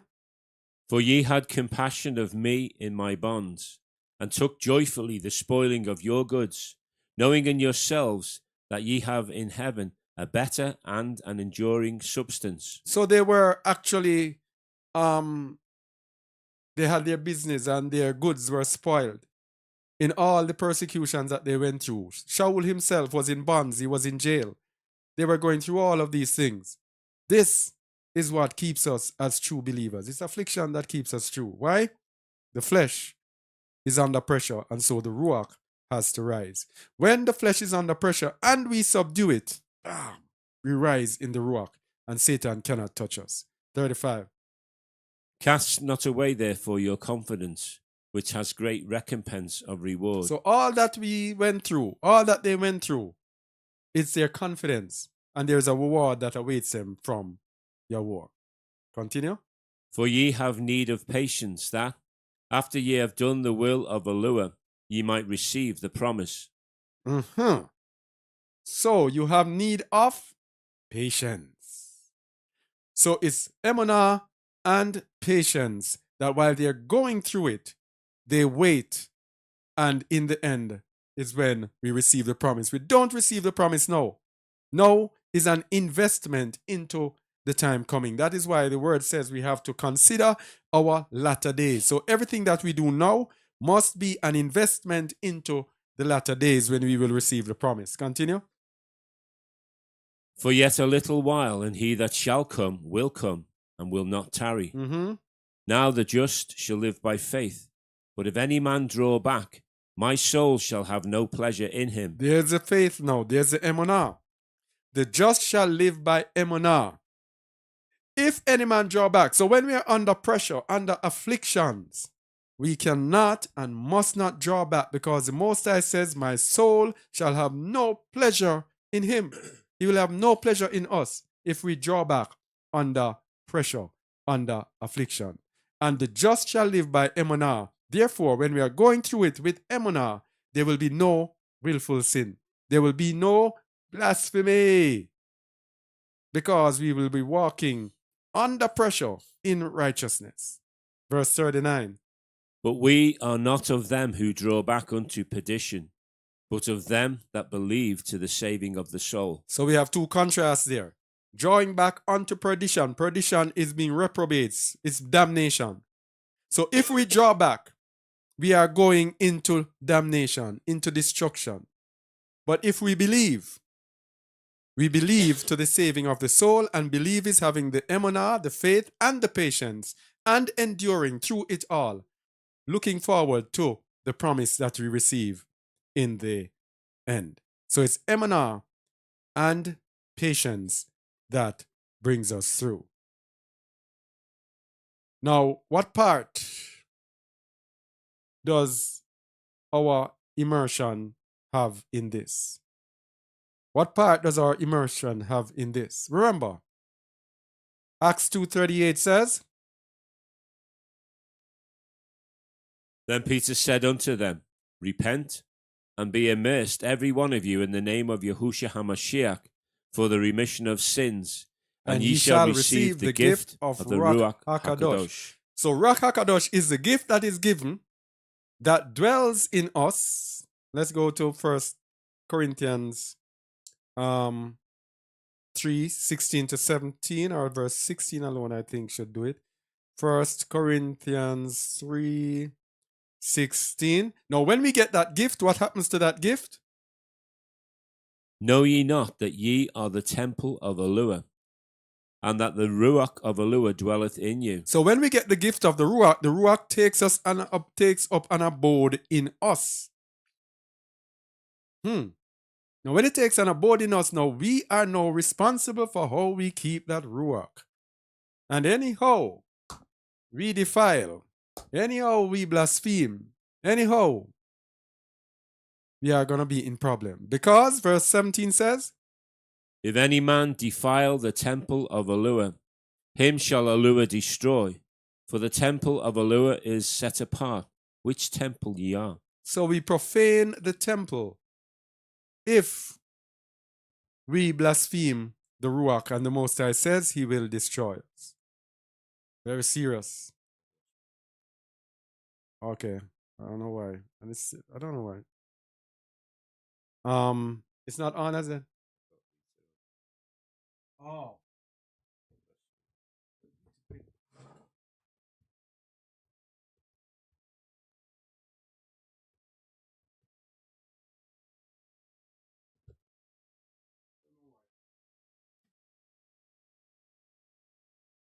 All right. So we are where are we again? Yes, so despising the blood of the covenant through not making our immersion sure. We have to make our immersion sure. When we immerse in the book of Ephesians 4, I think it's about verse 5 or 6, it says one alua, one emunah, one immersion or baptism. So that one immersion, we are now liable for what we do. We have to make that one immersion sure. So when it says Hebrews 10:29, of how much sore punishment suppose ye shall he be thought worthy, who hath trodden underfoot the son of Alua, and hath counted the blood of the covenant wherewith he was sanctified, that is immersion, we were sanctified through the receiving the gift, an unholy thing, and hath done despite unto the ruach of favor. Because Romans 6:3 tells us what happens in baptism. Know ye not that so many of us as were immersed into Yahushua HaMashiach were immersed into his death? Therefore we are buried with him by immersion into death, that like as HaMashiach was raised up from the dead by the splendor of the Father, even so we also should walk in newness of life. So when we go to Hamashiach, we must die to self. That's why I said in Matthew 16:24, if any man come after me, let him deny himself and pick up his stake and follow me. When we are immersed, we are buried with him by immersion into death. So that when we come up, we have to walk like him. If we are not walking like him, then we are likely to profane the ruach. So in Romans 6 verse 5, continuing verse 5. For if we have been planted together in the likeness of his death, we shall be also in the likeness of his resurrection. Knowing this, that our old man is put to death with him, that the body of sin might be destroyed, that henceforth we should not serve sin. So the old man is put to death with him, that the body of sin, this body here, might not serve, henceforth should not serve sin. So, when we come up from our immersion and we continue to live in sin,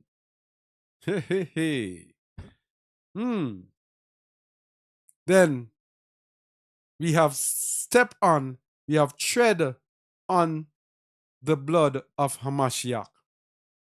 Now, many people go through immersion, we have no idea what we have done. No idea. Many of us go through immersion and then we come back and we end up doing what? We end up living our lives just the same. Or we have no idea what we have done. The blood of the covenant that is in Yahusha, the precious blood, we have now stepped out and we are treading upon it. And he warned us. He told us in the beginning, if any man come after me, let him deny himself. Or else we're going to put ourselves in worse problem than we were before. Trust me. And we soon look at that as we are touching down now to near the end. We will soon look on that thing that when you immerse, we have reached to the point of no return, no turning back. It's all or nothing. So we were saying earlier that it is emunah and patience that prevents us from blaspheming and prevents us from willful sin, which is also blaspheming for us as believers who have received the immersion. 1 Timothy 3 verse 9.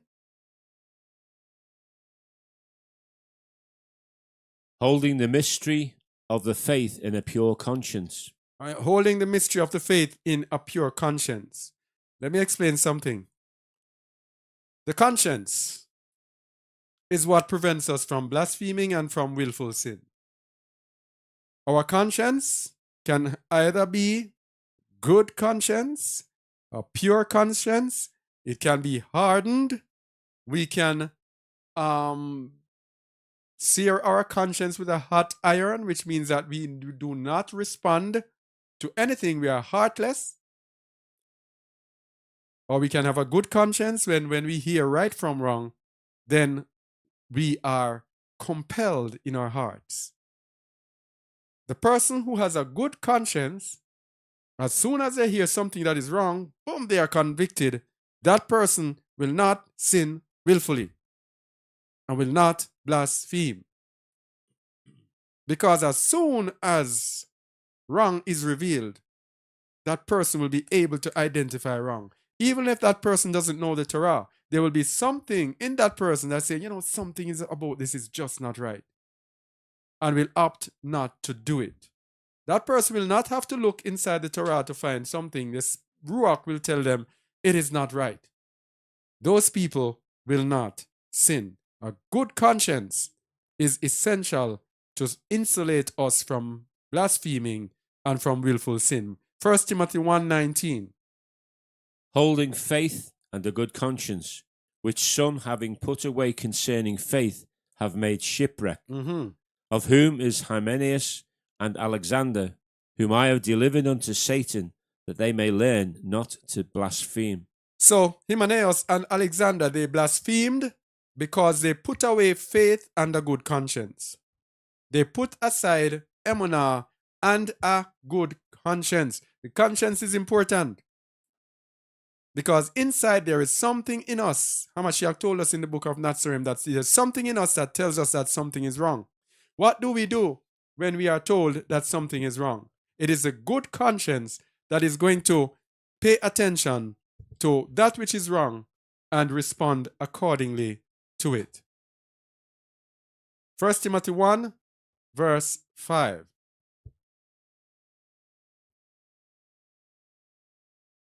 Now the end of the commandment is love, out of a pure heart, and of a good conscience, and of faith unfeigned. So the end of the commandment means the point aimed at. The whole purpose of the commandment, where the whole purpose takes us to perfection. As it says in the book of Matthew, Hamashiach is the end of the law. The point aimed at, which means that for us to walk out the Torah, we have to walk like Hamashiach. Now, the end of the commandment is love out of a pure heart, just as Hamashiach loved, and of a good conscience, and of emunah, or faith unfeigned. So when we have faith unfeigned, love out of a good heart, and a good conscience, all bottled up together, then we will not blaspheme, and we will not commit willful sin, and we will be perfected before the Most High. So the aim of us living our lives is to reach to the point where we can walk in love out of a pure heart, with a good conscience, and with emunah, faith unfeigned. Otherwise, we are going to be in trouble, because there is no turning back. No turning back whatsoever. I think I had something. I don't see it in here. Something that I had. There's no turning back. Hebrews 6, starting at verse 1. No turning back. No turning back. No turning back. Hebrews 6, verse 1. Therefore, leaving the principles of the doctrine of Hamashiach, let us go on unto perfection, not laying again the foundation of repentance from dead works, and of faith toward Eluah, of the doctrine of immersions, and of laying on of hands, and of resurrection of the dead, and of eternal judgment. And this will we do, if Eluah permit. In other words, let's leave from the foundation now and move on to higher levels. Here are the higher levels to understand. Verse 4. For it is impossible for those who were once enlightened, and have tasted of the heavenly gift, and were made partakers of ruach HaKadosh, and have tasted the good word of Eluah, and the powers of the world to come. Powers? If they shall fall away, to renew them again unto repentance, seeing they put to death themselves the son of Eluah afresh, and put him to an open shame. That's blasphemy of the ruach. Yes?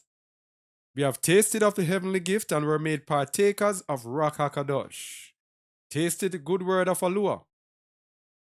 Then we fall away.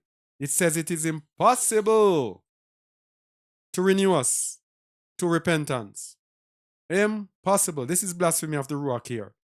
That is why Hebrews 10 tells us about willful sin being blasphemy of the ruach, and we're only waiting for what you call it? The execution of his judgment. Verse 7. For the earth which drinketh in the rain that cometh often upon it, and bringeth forth herbs, meet for them by whom it is dressed, receiveth blessings from Allah. But that which beareth thorns and briars is rejected, and is nigh unto cursing, whose end is to be burned. Judgment. That's it, people.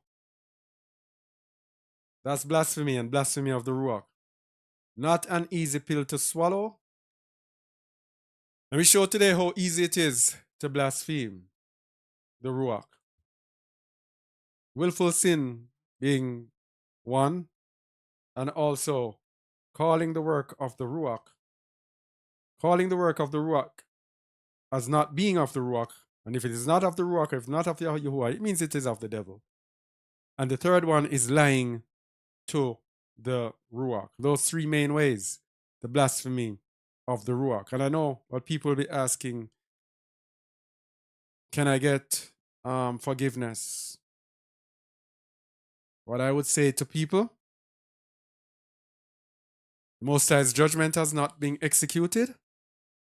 Anyone who has blasphemed the ruach, I would repent just in case repentance is there for me, and try my best to give up everything to serve Yahuwah.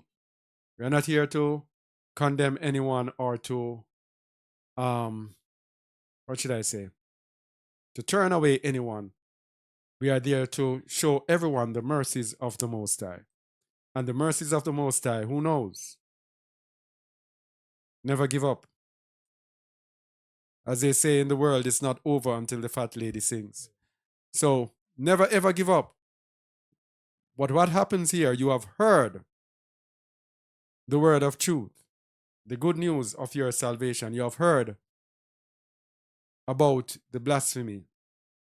As Hamashiach said, go thy way and sin no more. That's all we can say.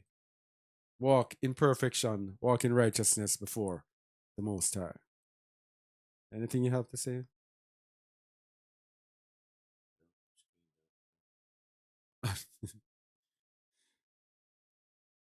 All right, so let me see if there are any questions.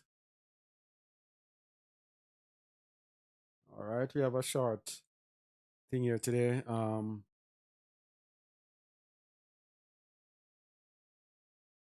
Leviticus 19:12, and ye shall not swear by my name falsely, neither shalt thou profane the name of thy Alua. I am Yahuwah.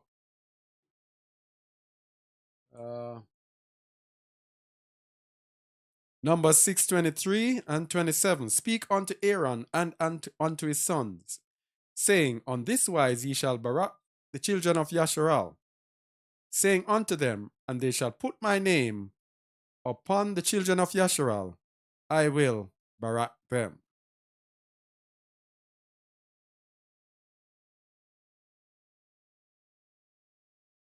Someone is asking, Yahushalem, is this how we call his city that is called by his name? I cannot tell you the exact pronunciation because, these people have told us lies.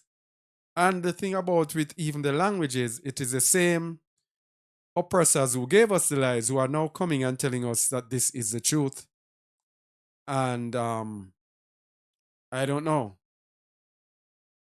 I believe it might be Jerusalem or something. Cannot tell you.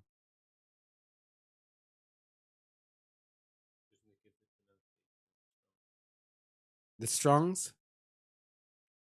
Let me go. Yeah.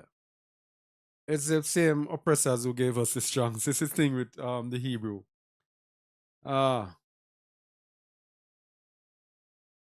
Is there a difference between being in error and being in rebellion? Yes, there's a difference. We can be in error, and it is ignorantly in error. Of course, you can be in error and it not be in ignorance, because someone might tell you that you are in error and you decide that you are going to continue in error because of you might be gaining something from it. Let me give an example. A Christian who is in error and you are pointing it out to them, that person can respond to the error and so no longer be in error. That would not be rebellion.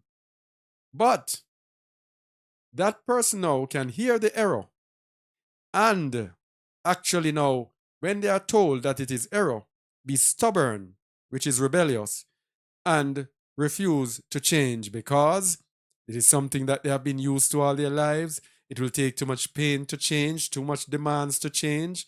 It might mean that they have to give up this, they might have to give up family, they might be benefiting from it monetarily, all sorts of different ways. Then they will be rebellious. Now, being in rebellion is straight out, flat out, refusing to accept the truth. So you remain in error, but it is a deliberate choice to stay in error. Okay? Yeah, which is willful sin. Yeah. Ah. All right, so Mark 9:39 to 40. Mark 9:38, and Yahukanan answered him, saying, Master, we saw one casting out devils in thy name, and he followeth not us, and we forbade him, because he followeth not us. Mark 9:39 to 40. But Yahusha said, Forbid him not, for there is no man which shall do a miracle in my name that can lightly speak evil of me. For he that is not against us is on our part. Yes. So don't speak evil of the person just because they might not be one with you.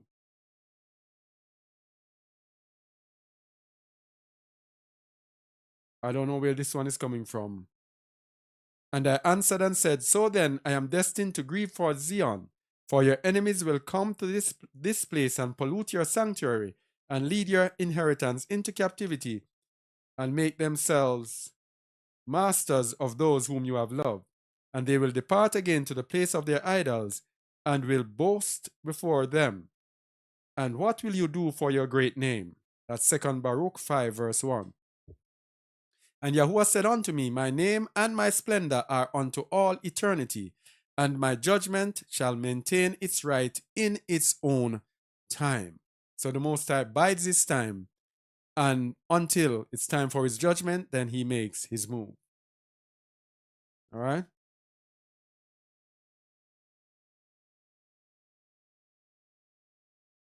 Brian Benoit says, Thank you for the lesson. This is very scary. Much to ponder on. Much to ponder on indeed. Someone is asking, can you share the dates for the fall feast days? um, yeah, John, we don't believe in the northern hemisphere feast days.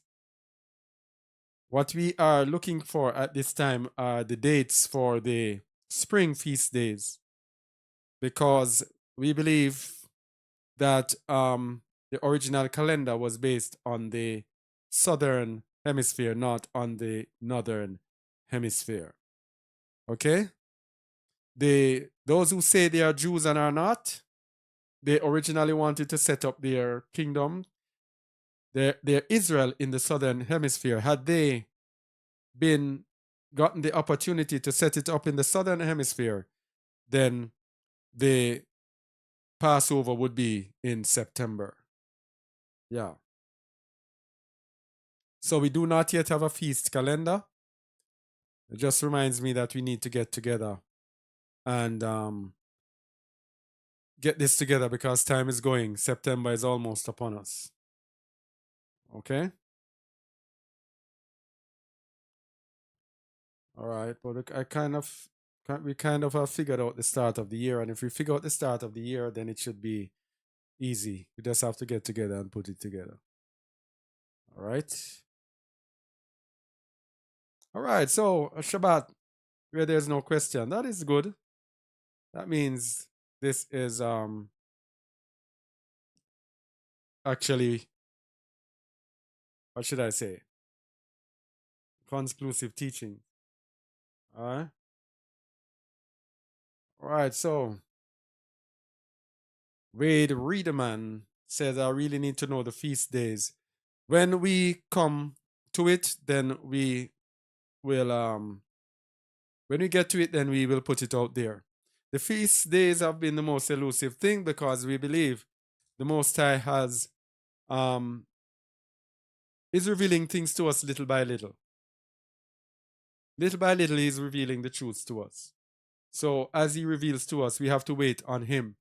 Remember, when we're doing the teaching about the Israelitish woman and her son, it says they put him in ward to hear the thoughts, I think the word is the mind of Yahuwah.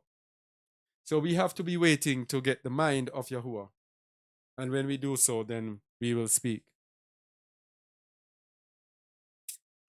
All right. Question: what do you think about some Israelites saying Native Americans are Israelites? The Most High says his people are scattered to the four corners of the earth. It also says in 2nd Esdras about the northern kingdom, the house of Israel, crossing to a place called Azareth, whatever, crossing to a place. Now, scattered to the four corners of the earth means they could be anywhere. Now, what they do to say these people are Israelites is that they have some customs that they say go back to the Hebrews. And does that mean that all of the tribes, or it would mean that they are? Who knows? Because the fact that you have some of the attributes does not necessarily mean that you are the people.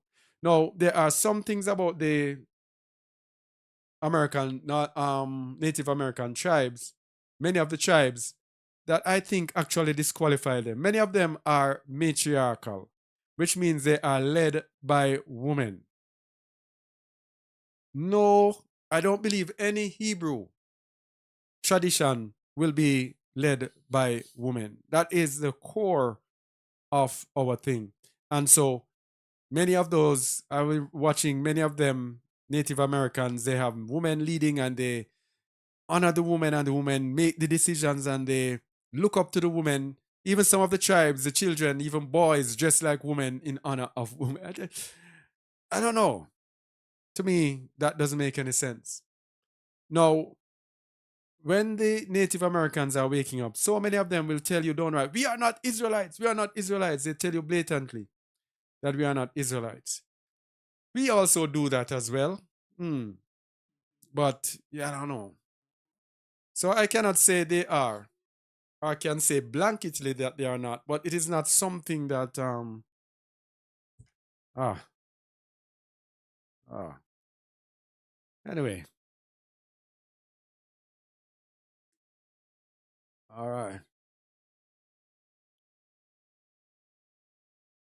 All right. All right. So that's it. So it was a short one today. Yeah. All right. No more questions. All right. Until next time. Shalom, shalom. Remember, before we go, let me tell you about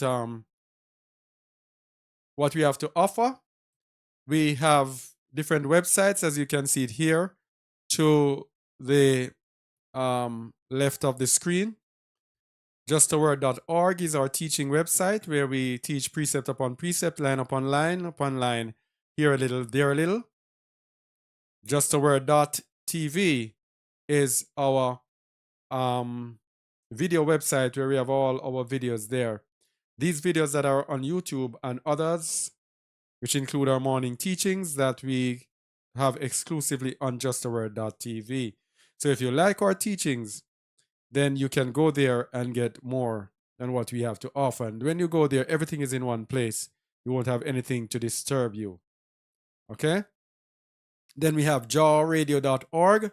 That is our 24/7 online radio, jawradio.org. And we have our Bible Truth Revealed podcast at jawpodcast.com. So, like Wade Readerman, we have so many resources for you and others. Check that out. All right. So, thank you all for being here with us. And let me just say, shout out to Joshua Riggs, Radcliffe Butler, John 14:15, Armstrong Aubakwe Malate, if I'm saying it right, Dumelang, and Elisheba, to Akila Yahu Ben Yasharal, Brian Binoy, or Bino, Mike Nor, Lioness Swan, Nomsa, shalom to you, Nomsa Malamula, and Anthony Osborne, shout out to you, my brother over there in Jamaica. To the unprofitable servant. Wow. Yason, Wade Reederman, and whom else? Seeing Child, the King's Daughter, shalom. Donald Dunn, Shabbat shalom to you all. And until next time, Ziona, I hope you are watching as well. All right? Until next time, shalom, shalom, shalom.